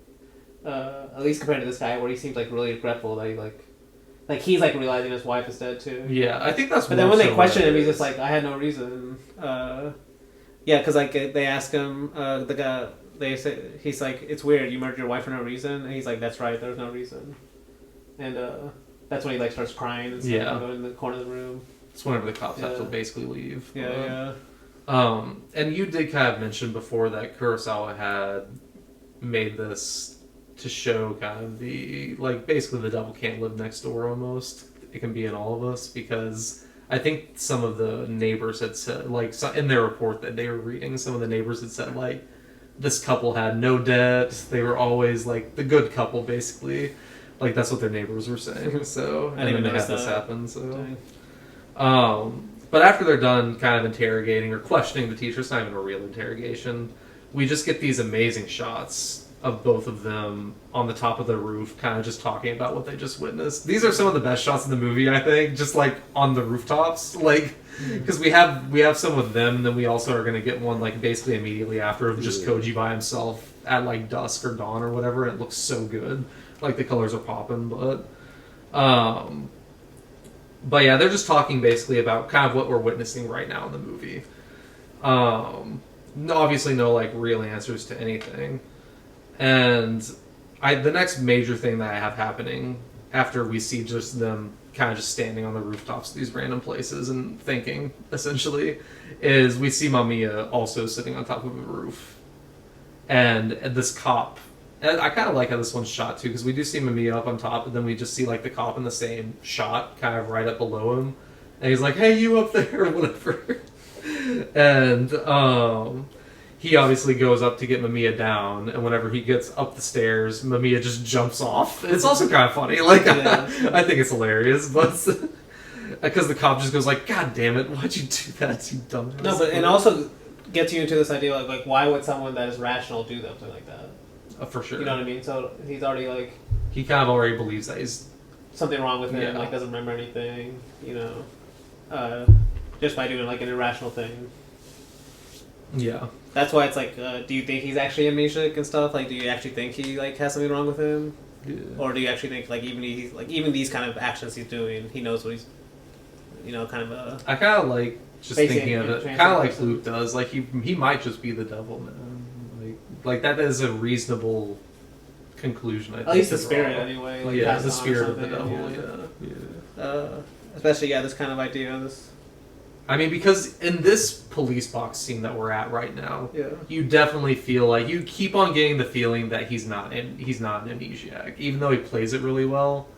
These scenes, you're like, there's no way, or at least like something might, like he might be an amnesiac, but that's kind of what I was saying. Like maybe he doesn't have this self anymore. Maybe him trying to like lose this self, like actually was like opened himself up to like this demon or something, to like this other spirit. Because that's something else that we get later on in the movie too, is like this hypnotism. They call it in old Japan like soul conjuring. So like, what if a different soul is just in him now, and this is like it does the devil, seem basically. Like I don't know. It makes me think of a lot of different things, but I do love this police box scene. Amazing shit. Yes. Very well shot, because you can see already kind of in this like why Ueda might hate the other cop. Because the other cop is definitely way by the books. Like Mamiya asks for like a smoke. The other cop goes like, no, you can't smoke in here. And then Ueda goes like, just let him do whatever. See, that's interesting. I didn't even notice the smoking part. Yeah, because like they obviously don't agree on everything, the two cops. Because he does say later, like, oh yeah, we worked for 3 years together. So like these little hints of like, oh, you have to work in the small box for someone for 3 years with some guy you don't like. Just these little things that they might do. Yeah, these little things like could just. Like it could lead you to boil over. Yeah. At least that's the kind of idea, you know, it could happen to anyone in any kind of situation. Doesn't have to be some like overly dramatic reason. I do love this scene though. Obviously, like after the other cop, once they start smoking, he just he puts his hat on and leaves to go make his rounds or whatever, and we just get this amazing scene of just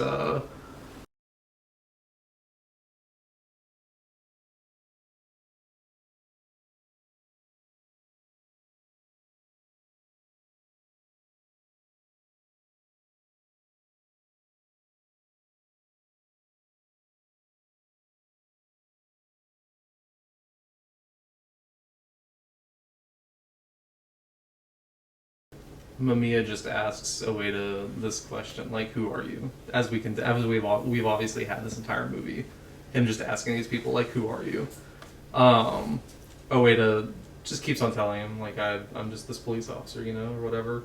And then he just says to Ueda, like, "Look at this," and he just lights the lighter and sets it next to him. And it's an amazing shot because the camera is very detached as it's been this entire time. Like, it's a very wide shot still, and you just see that, like, his eyes are just drawn immediately to it, and it's just a great shot. But especially since, like, now that we've already seen it happen once, like, you kind of already know what's going to happen. Yeah. You're kind of watching more almost, like, for the aesthetics, But, like, it's like the drama's almost out of it because you know what's going to happen. You do. You know he's in. Yeah. But he just says, "You know what I like? I like to hear more about you, tell me." And then it just immediately cuts to this new person that we haven't seen at all before in this movie. Just this random female doctor examining a patient.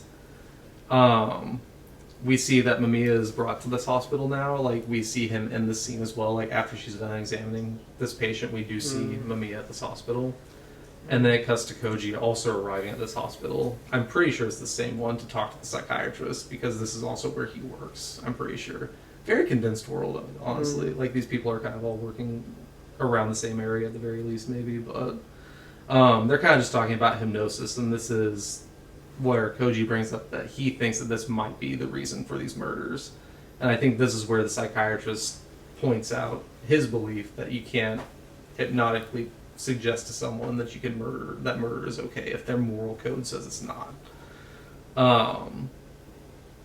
That's kind of where that point is brought up in this movie. But then after that, we get probably one of my favorite, maybe the most memorable scene to me in this movie, which is Ueda actually murdering the other cop. Oh, just like shooting him? Oh, just, yeah. Like, just how casual it is. Like, whenever you brought up casual at the beginning, this is the first scene I thought of, because this is what I think of whenever I think of it. Reminded me of some, like, Western movies, how, like, sometimes an assassination will just be, like, casual, and the guy who shoots the other guy will just, like, casually carry on. Like, he even, like, has the gun, like, lower, like a Western kind of killer would be. Also, it's in, like, daylight, too. To me, that's, like, like, that's what I love about it, too. Because apparently Kurosawa said, like, they were just filming based on, like, whatever the weather was, they're filming it like that. Like, they weren't thinking. So, like, he said it almost seems too good to be true. Like, it was just, like, because it fits so perfectly that casual nature of, like, it's in broad daylight. Cop just randomly does it, just, so, to like, another cop. Yeah, outside, not even inside the building, So it kind of goes to that whole attitude, but, and it's long, too. Yeah, the same long take. It's amazing. No cuts to close-ups or anything. I mean, even, like, it's so long, there's just, like, this slow pool of blood that just pools up below the guy that we'll see, but I don't know, it's amazing. After that, though, it cuts to Koji with his wife at the hospital, talking with the doctor, or Koji's wife at the hospital. Another Ozu homage thing. How? Their conversation, the way he shoots their faces. It's like straight on. Yeah, because it's back and forth. It's literally like an Ozu scene. It is. Once again. No, I definitely noticed that this time is just like these scenes with the wife, at least in the hospital, are shot completely differently from the rest of the movie. Like, these are where more of the, like, close up to just the faces are, but is with the wife. But yeah, she doesn't remember anything about reading Bluebeard. That's kind of the big thing in this movie, or in this scene. So her memory is getting worse, and after that, we get to the third hypnotism scene in the movie, which is Mamiya with the doctor at the hospital.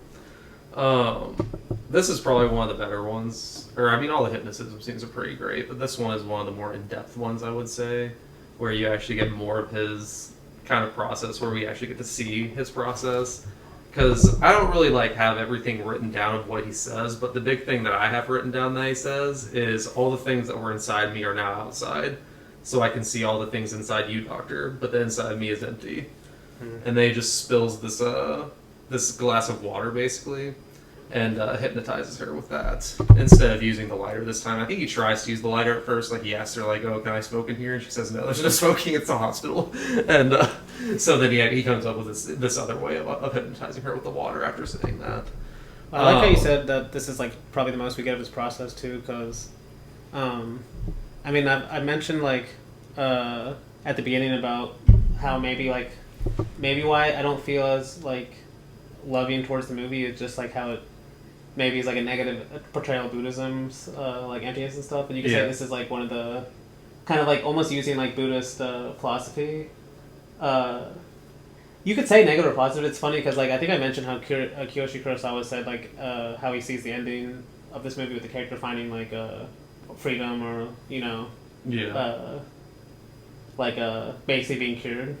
So you could say like these are the reasons. Like this is almost like Buddhist philosophy. Like earlier when she asks if he has any worries, and then he basically flips on her like, no, I don't have any worries. You're the one with worries, and that's why he says like I'm the one who's empty, right? I'm just, like, there's like nothing for me to worry about, right? Like you can almost see like a Zen Buddhist saying like this exact Most same definitely. thing, but like saying like not to kill people, but like that's why it makes this movie kind of interesting, I guess.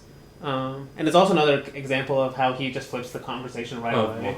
100%. Also, what I pointed out, but like how Hamaguchi said, how he sees Kiyoshi Kurosawa like push how he talks to people himself, I guess, which we wouldn't really know his personal life like that, but I mean, if Hamaguchi says it. If Hamaguchi says it, it must be true.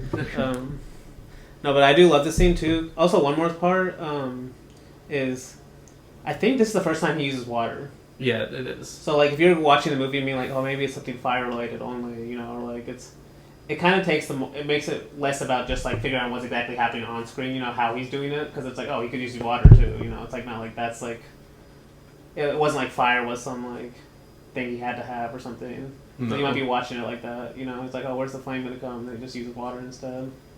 I don't know, maybe it could be like connection to nature or something, but okay. I don't know, because I think it would surprise you the first time you watch it, because like he's been using fire this whole time, and all of a sudden he starts using water to control her. Yeah. I mean, maybe it's just something to do about. These are just like you kind of said, just two processes in nature that he can use his Buddhist kind of philosophy to kind of not manipulate, but mesmerize people. See, that's why I don't know if he's. I guess he technically has using this mesmerism, hypnotism stuff too. So I don't know like how much that's Buddhist philosophy, but no, I'm just saying like water itself is very, very much so. Like he says in this, I think. Actually, it might not be in this, but I know that he says things, especially to Koji later on, whenever he's talking about how he's basically like water. Okay. Yeah. But yeah, so like this scene's amazing. Obviously, I do like the scenes or just how the scene plays out with her. Kind of realizing that she's getting hypnotized almost, because she's one of the only ones that like looks up, and tries to look at him, and he goes like, "Don't look at me." Yes. It's actually kind of like it's very creepily shot whenever that happens. It's one of the few moments where you think like he actually shows a little panic, maybe of like someone's breaking it. Cause he seems so like a serial killer that just one of those types where like they always everything's going right for them, even when they get caught. Yes. So it's like this is like the one moment where he actually shows like a little like maybe. She almost breaks out of it, It's like the one moment we can see that, and like the way it's shot, it's like the camera's like below him, it's a low angle, so it is really creepy like that too. I love it honestly. But after we get that process and just that scene in general, we just have. I don't know where he goes. I think he just is out of the room now, and she's just kind of like back to her daily duties. He like throws. I think he throws water in her face, like snaps her out, whatever she's in. And walks out, and then we just see like her kind of back doing her daily duties, as I was saying, and there's just this big ass black X just on the wall, just really cool.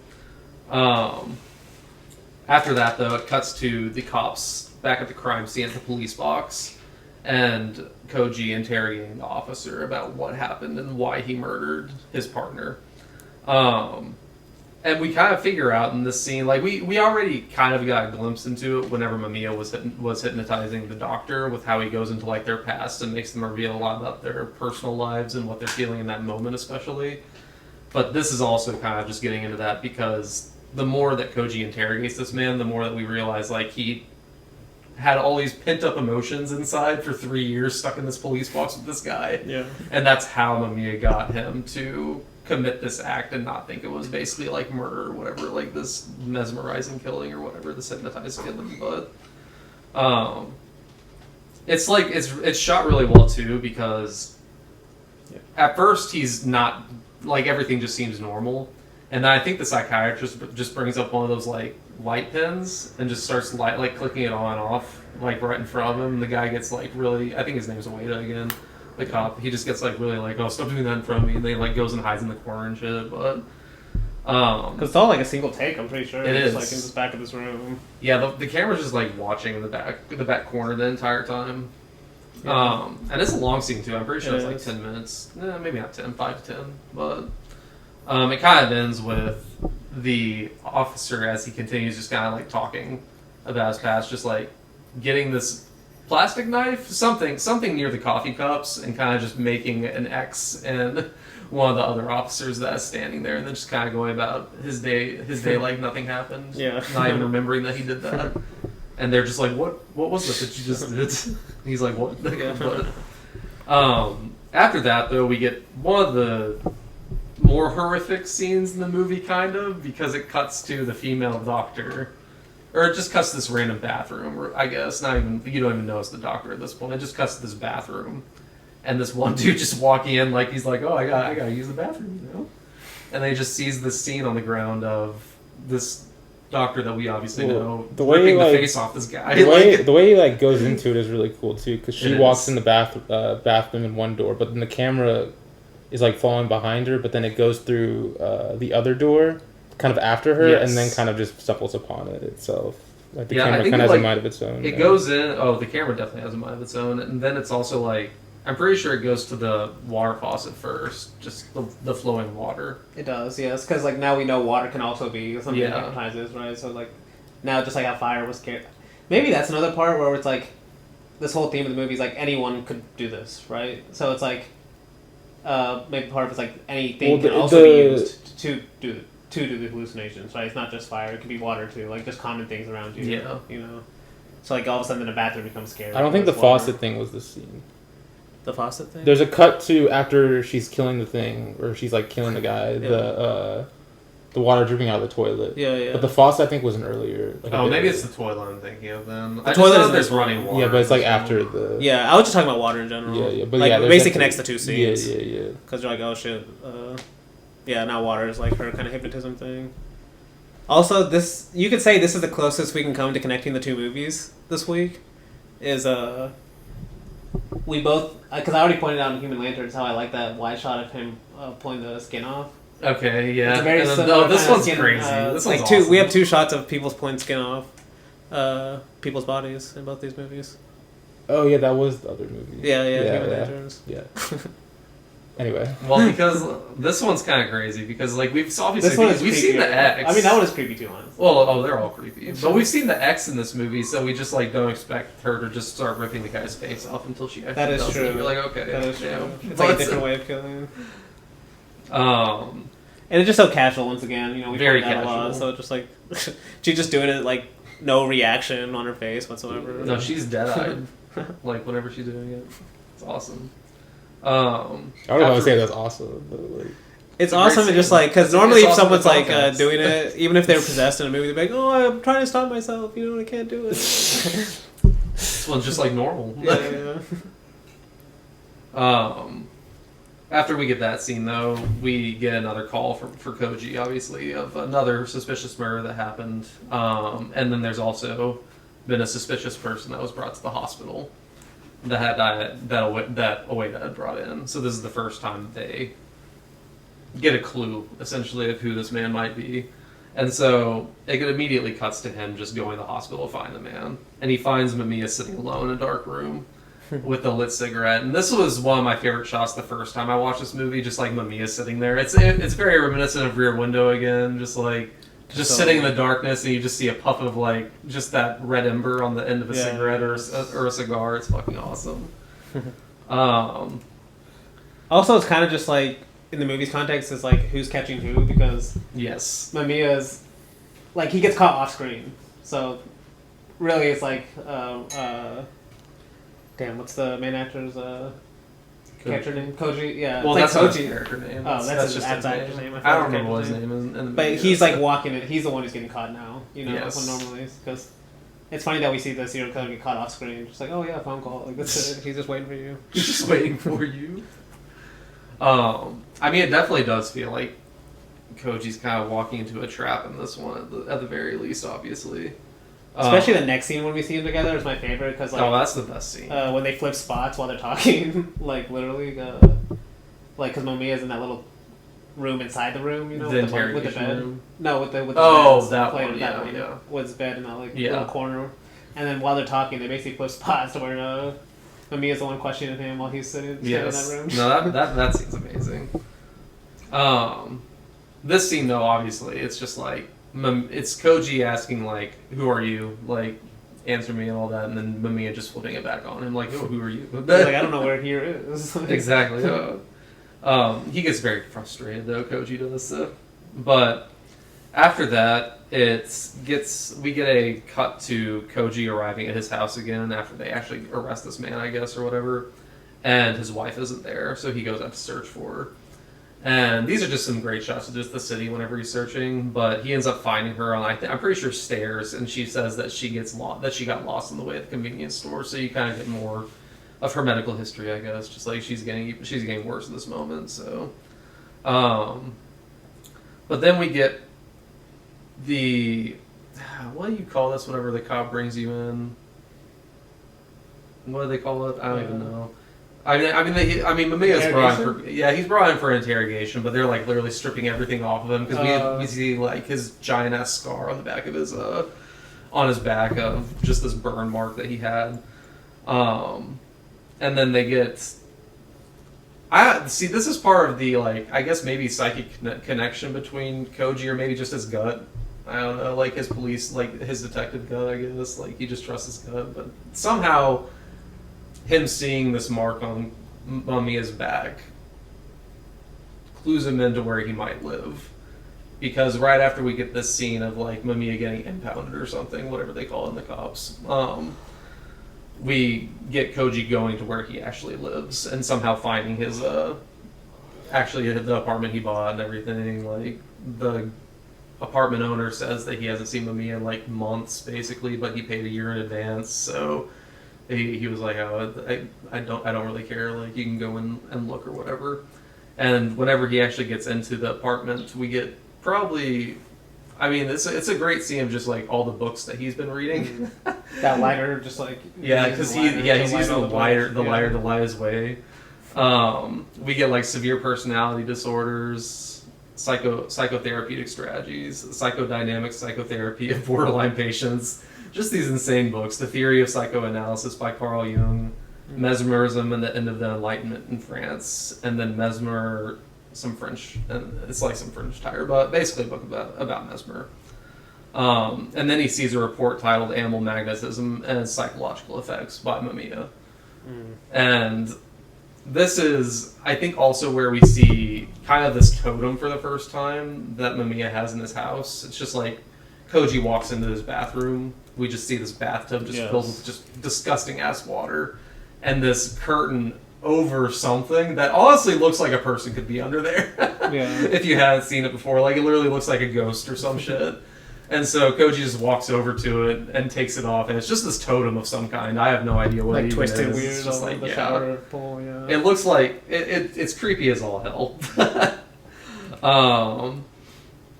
And then after that, he basically calls a psychiatrist and asks if he knows about a mesmer. Also, this is just honestly one of my favorite shots in the movie is when he calls him. Like the sun is shining on top of his car while he's like leaning back. It's like basically the sun is like took the place of his face, where his face would be, because his hand is hanging out the window. It's just a cool shot. It is a cool shot. I saw it up there. So yeah, it's this one. And I just remember I was like, damn, that's just a cool little shot. It's a great shot. Towards the end of this scene, we do get some of the better editing moments, I think, honestly, because it's like the deterioration maybe of Koji's mental being. Because like at the end of these, we just start getting these like quick little edits of just these random scenes that we hadn't seen before. I think like it's like Koji looking at the monkeys in the cages, which that's obviously connected to the reports, and then just some other quick shots of his wife, I'm pretty sure too, and then. I'm pretty sure after the wife shot, it's just followed by a shot of the totem again, which makes it really creepy. So, and it does make it extremely creepy because right after that, Koji returns home, and this is one of the more crazy things that happens in the movie. It's just like he walks into his wife hung on a ceiling fan, just with a cord tied around her neck, and he just gets down. This is something great about just Koji Yakusho, the actor. Like, his face in these scenes are amazing, because he's just, like, freaking the fuck out. But it's like freaking the fuck out, but in a very reserved way. Because he's not like, I mean, he does yell, but most of it's like completely silent. It's just him, like you have the picture up, just his hands over his head, like, oh my god, what the fuck. Before, obviously, the scene turns completely bright again, and it's his wife just vacuuming the corner over there, and she's like, oh, is everything okay? Like, and it's just like, what the fuck, what just happened, man? Especially since, like, at this point, he should realize, like, he's basically losing his sanity. He's going inside. Because he's already had that, like, you know, you just talked about those quick cuts of him, like, seeing his memories and stuff. Yeah. But then this happens. And instead of, like, admitting that he's having something wrong, he almost, like, gets prideful. And he's like, okay, I want to go see Mamiya again. Yes. You know, like, I still have a handle on this. Yes. Like, it's almost the exact opposite thing you should be doing. And, I mean, this is definitely where you can say that he gets hypnotized himself. Because we don't see it. We don't see the complete finishing of the hypnotism, but you can definitely say that's what happened with this scene. Like, honestly, I mean, you could say he's already there, though. Like, I mean, that's true. That's true. I guess he hasn't killed anyone yet, but just like basically, or has he? I don't know. I mean, we get some scenes later that makes you think that Koji's been Mamiya this entire time. Honestly, but damn, it doesn't make sense. But okay, it's cool. There's just this one shot later on with the psychiatrist that I'm talking about, but we'll get to it eventually. But I mean, this is obviously what you were kind of talking about before, the scene in the cell, which is great. It's just like, I'm pretty sure Mamiya in the bathroom, which is that back room that you were talking about, as Koji walks in.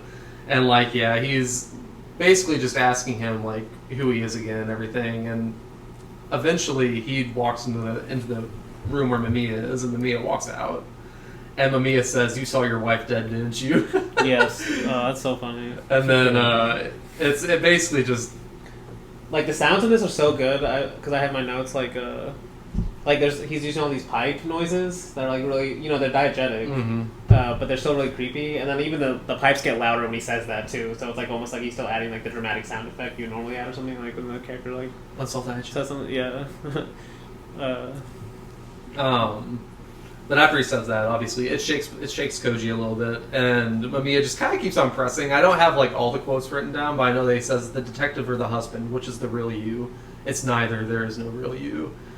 That's kind of like... And then he says, the next line, too, is important. He says, your wife knows that, too. Your wife knows that, too. Because, like, I think that's, like, part of it, like, this whole thing is, like, he's trying to hide his, like, personal self, and trying to keep him separate, you know? So when he says, like, your wife knows who you really are, too, like, that kind of...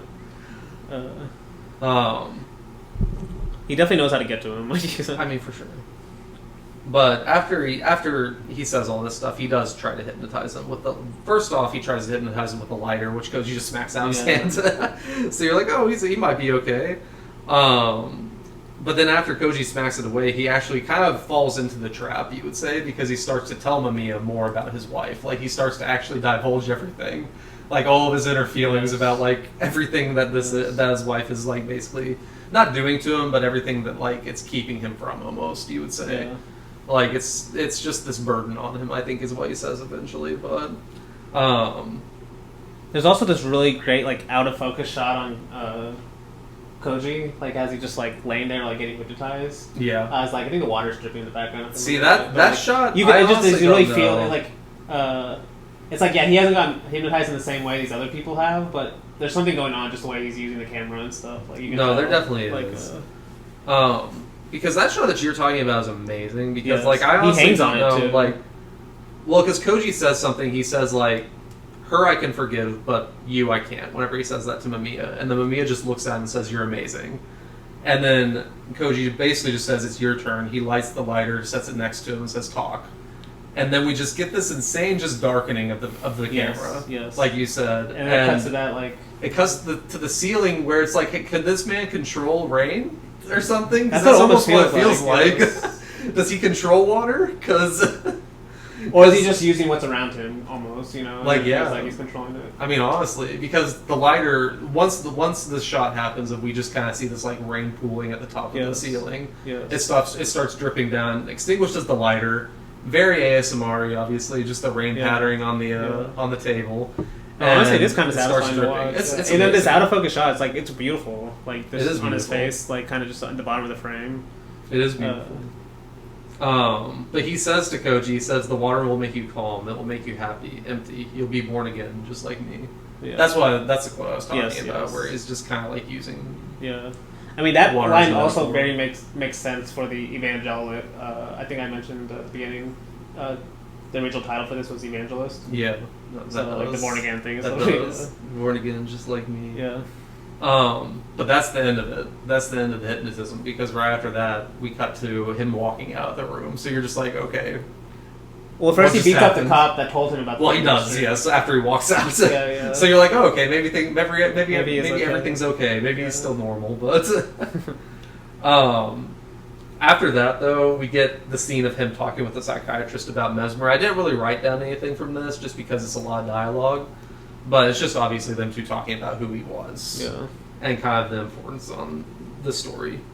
But after that, we get one of my favorite scenes in the movie, which is Koji kind of bringing Mamiya in front of this police tribunal almost. Mm-hmm. Just like all these high-ranking cops, essentially. Yes. He just brings them and sits them down right in front of them. And all these cops start questioning him. They're asking him basically all these same questions about, like, who are you, or whatever.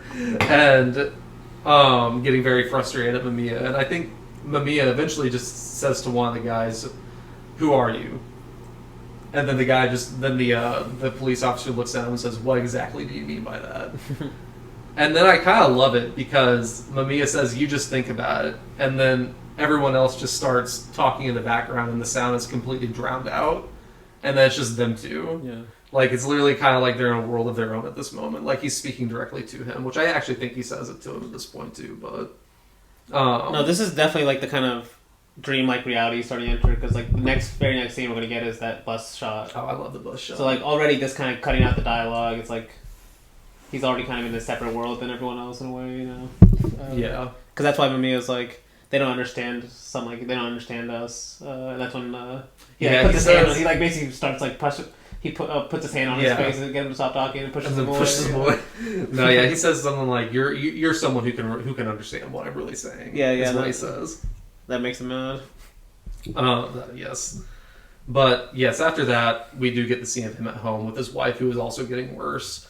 And she's getting so bad. Like, I think that you had a picture of just, like, the dinner that she left out for him, which is this raw steak, and he kind of just throws it against the wall. Yes. It's kind of crazy. But Koji ends up reaching for a knife, and after he reaches for the knife, we get the Kurosawa cutting to the bus for the first time, and them kind of just in the clouds together, just in this bus in the clouds. I mean, talking about vacation. Right there, you could say he kills his wife. You could, and then like because the next shot is a dream sequence, so then you could say like, with the bus and stuff in the clouds. So you could say everything like he could be dreaming and taking his wife to the hospital or something, but because like why show that shot of him cutting to the knife? Maybe he's just like, I know I'm falling. I need to take her, like, get her away. I think that's what it is. I think that's what it is, because at least in the movie's logic, we do get a shot of her at the end, obviously being dead. Yes, at the hospital. So, I mean, you could say that the rest of this is just a dream, though, for sure. But she dies in the hospital, though, right? She does. In that scene. So in that scene. But yeah, like whenever he takes her to the hospital, he tells the doctor, like, I just need you to take her until work cools off, because I think that's what it's supposed to mean. Like, and the doctor says, like, you look sicker than your wife. Yes. After him dropping his wife off, though, we get the scene of him getting a call from the psychiatrist, who has a video of the oldest hypnotism in Japan, or the oldest known hypnotism in Japan, and then we get to watch it with them. And it's just kind of this like really short little video of this woman getting hypnotized by this man. We don't really hear anything, obviously. It's just very grainy old footage, but we do see just this man make a little like X or whatever. And whenever he does that X, the psychiatrist says, "Do you see that? Did you see that?" And then they all like, then they rewind it and just watch it more. Koji asks what the film is, the guy says, like, I don't really know. It's just this video or whatever. And then he asks who the man in the film is. And he says that he also doesn't know that. But what he does know is that, I think I said this earlier, but he says, you know what they called hypnotism in Japan back then? Soul conjuring. Like clairvoyance, spiritualism. So, full disclosure, we are doing this a week after. I know I brought up the soul conjuring thing earlier whenever we were doing this, and I had a point that I was going to get to whenever I made it here, but I forget what it is now, so... And I forget what we were talking about back then, but that's okay. But after that, we cut back to the psychiatrist at Mia's place this time, because he's now getting kind of drawn into this dream world, you would say, or like he's falling into this trap too, kind of, or maybe he's just falling more into Koji's trap, maybe, because this is where I was kind of saying, like, this is maybe where you could see Koji maybe just being the same as Mamiya, just in general, is whenever the psychiatrist kind of starts losing his mind also, because whenever the psychiatrist gets to Mamiya's place, he finds a book titled The Heresies. And then he opens it up to chapter 4 on Mesmer. And then we just see, it cuts immediately after that shot to just him standing in front of this old-ass building and seeing this man staring out at him through the window. That shot scared the fuck out of me. It's a great shot. Like, I still don't really know what the significance of this building is either, obviously, in terms of the story. It might just be where Mamiya lives. I know it's where the Mesmer thing is or whatever, but just a very creepy shot.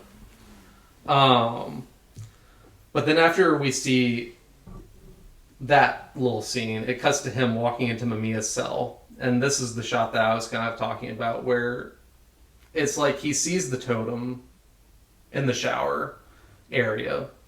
And then whenever he like turns around, we see something in the shadows in Mamiya's room, like behind the bed. And whenever the figure just starts walking into the light, it's just Koji standing there. Like, do you remember that shot? Because it's Koji walking out in Mamiya's cell with the psychiatrist standing in the bathroom, just like in horror, basically looking at him. And then it's just a cut right back to the psychiatrist's apartment, and Koji being like, "Dude, are you all right?" Like, and he's most definitely not all right at this point. But that's why I was like, at this point, what do you think the psychiatrist is seeing? Because that's what he saw. Like, he didn't see Mamiya in the cell; he saw Koji. Yeah. That is interesting. It's really creepy. But because he doesn't remember seeing he went to go visit me himself, right? No, yeah. Well, because that's what whenever it goes back to the house, Koji asks, "So who is Mamiya then? What's your guess? Tell me." And then this is when the psychiatrist responds, "He's a missionary." Yes. Sent to propagate the ceremony. And then we just see a shot of his room whenever he opens up the door with just this X taped on. Yes. So that's the really creepy shot to me too, because it's like it's okay, like he doesn't even know he put that X there. No, yeah, he's shocked by it too. But that's kind of like what I meant whenever I said maybe they are the same person, because we get the scene of him seeing Koji in the cell, and then a cut back to their apartment and Koji asking, "Well, who's Mamiya then?" It's like, I don't know, man. Maybe it's you. Well, you're about to be anyway. Like, you see in the future, maybe. That's true. After that scene, though, it cuts to Mamiya breaking shit in his cell. And we don't really know what for yet, obviously, but... maybe causing an earthquake or something? Because, like, the police station starts shaking. It kind of does, honestly. So, like, that would make sense if he can actually, like, control it. I mean... It would be crazy. These are very implied kind of... like, supernatural? Yeah, his supernatural abilities. Yeah. Because it does, like, we do see, like, basically an earthquake happen. That's how, like... That's what leads the cops to at least go up and check on the room or whatever. Yeah. Because that's... Like, after this earthquake happens, I think somehow Koji gets notified that Mamiya escaped or whatever. He goes to the cell block and just sees the cop has been murdered. And Mamiya has escaped. Yeah. And then after we find that dead cop or whatever, it's just a great shot of Koji just driving around. I have this note in here just because I love this shot, because it's Koji just like getting driven around by the cops and him wiping off the side of the car door because it's really foggy and all we see are his eyes looking out. Just a really cool shot. But Mamiya's death leads to the scene of the psychiatrist's death as well, because Koji driving around, we find out that he's going to where the psychiatrist died, basically at his house, which is also kind of a very creepy scene. Like we just say handcuffed himself. He handcuffed himself and then hung himself basically somehow. It's crazy. I don't know. So I guess are they saying like he basically knew he was possessed? Maybe. Maybe. Like I don't know why. Maybe I don't know either. I didn't really think about because psychiatrist dies like all of a sudden. It's not that big of a deal. And it's like the movie just keeps going. It could easily be like a suicide, but you could also say maybe it's Mamiya. Because he did just escape. That is true. He was the last one to see him, I guess, and maybe he just. Or maybe it was Koji. Yeah, that's what I was saying. That was but yeah. But after the psychiatrist's death, we get a quick shot of Koji and the bus in the clouds again, which is kind of great. But just almost like reminding us the kind of fantasy, like because we've seen a lot of reality stuff in a row. It's like and maybe it's showing us that what we're about to watch is kind of a fantasy. Like he's killing himself. Yes, yeah. Because after we get the shot of him in the bus, we just get him at the same exact building that the psychiatrist was at right before he died, basically. He's walking into the same building. He finds that creepy ass. I call it the Slender Man poster, but it's just the poster. It's just that Mesmer, the picture of Mesmer looking at him through the tarp, which is really creepy. Just very creepy. But Mamiya, eventually, it's a very long scene. Obviously, we're going through it very quickly because Kurosawa likes to take his time and just set up the environment and atmosphere of the scene, I guess. Yes. Because Koji's just kind of walking around. He sits down. And then Mamiya walks in and says, "So, you've come, detective." And he says, "Anyone who wants to meet his true self is bound to come here. It's fate." And this kind of just, leads to the end of Mamiya, at the very least, if you want. Well, right after he says that line, he shoots him. Yeah, he shoots him. Well, it's right before the delivery's over. He's already stood up and basically, pointed the gun and started shooting. So. Yeah, I'm not going to let you talk to me this time. Exactly. But yeah, because we get that scene, Koji just stands up and shoots Mamiya, and then he stands over him. It's a very long scene of him just standing there looking at him. He just says, "Do you remember everything? You do. Yes. This is then for you too." And that's one of my favorite shots in the movie too, where you just get the X from Mamiya, just with the blood dripping off his hands, and the gun coming in right over it and just shooting him right in the face, or just unloading the hand and the gun, both in frame. It's one of the best. Almost a little John Wooey, right? Okay. The kind of two. I like it a lot. Because you could say maybe this is where the hypnotism was complete too. The passing of it, yeah. Especially how we've kind of I pointed out how prideful it seems like Koji is. Yes, he seems like, oh, okay, I finally won. Which is he's already kind of lost in the cop's sake. Where this is how the cop is a good guy. He doesn't do this final kill. To bring back to John Woo Better Tomorrow. That's how that one ends. Where he doesn't shoot the bad guy at the end. It's true. So you could say. He's already lost in a way by just shooting Mamiya right away, because he can't, he's scared if he even listens to him talk, he'll, fall further down.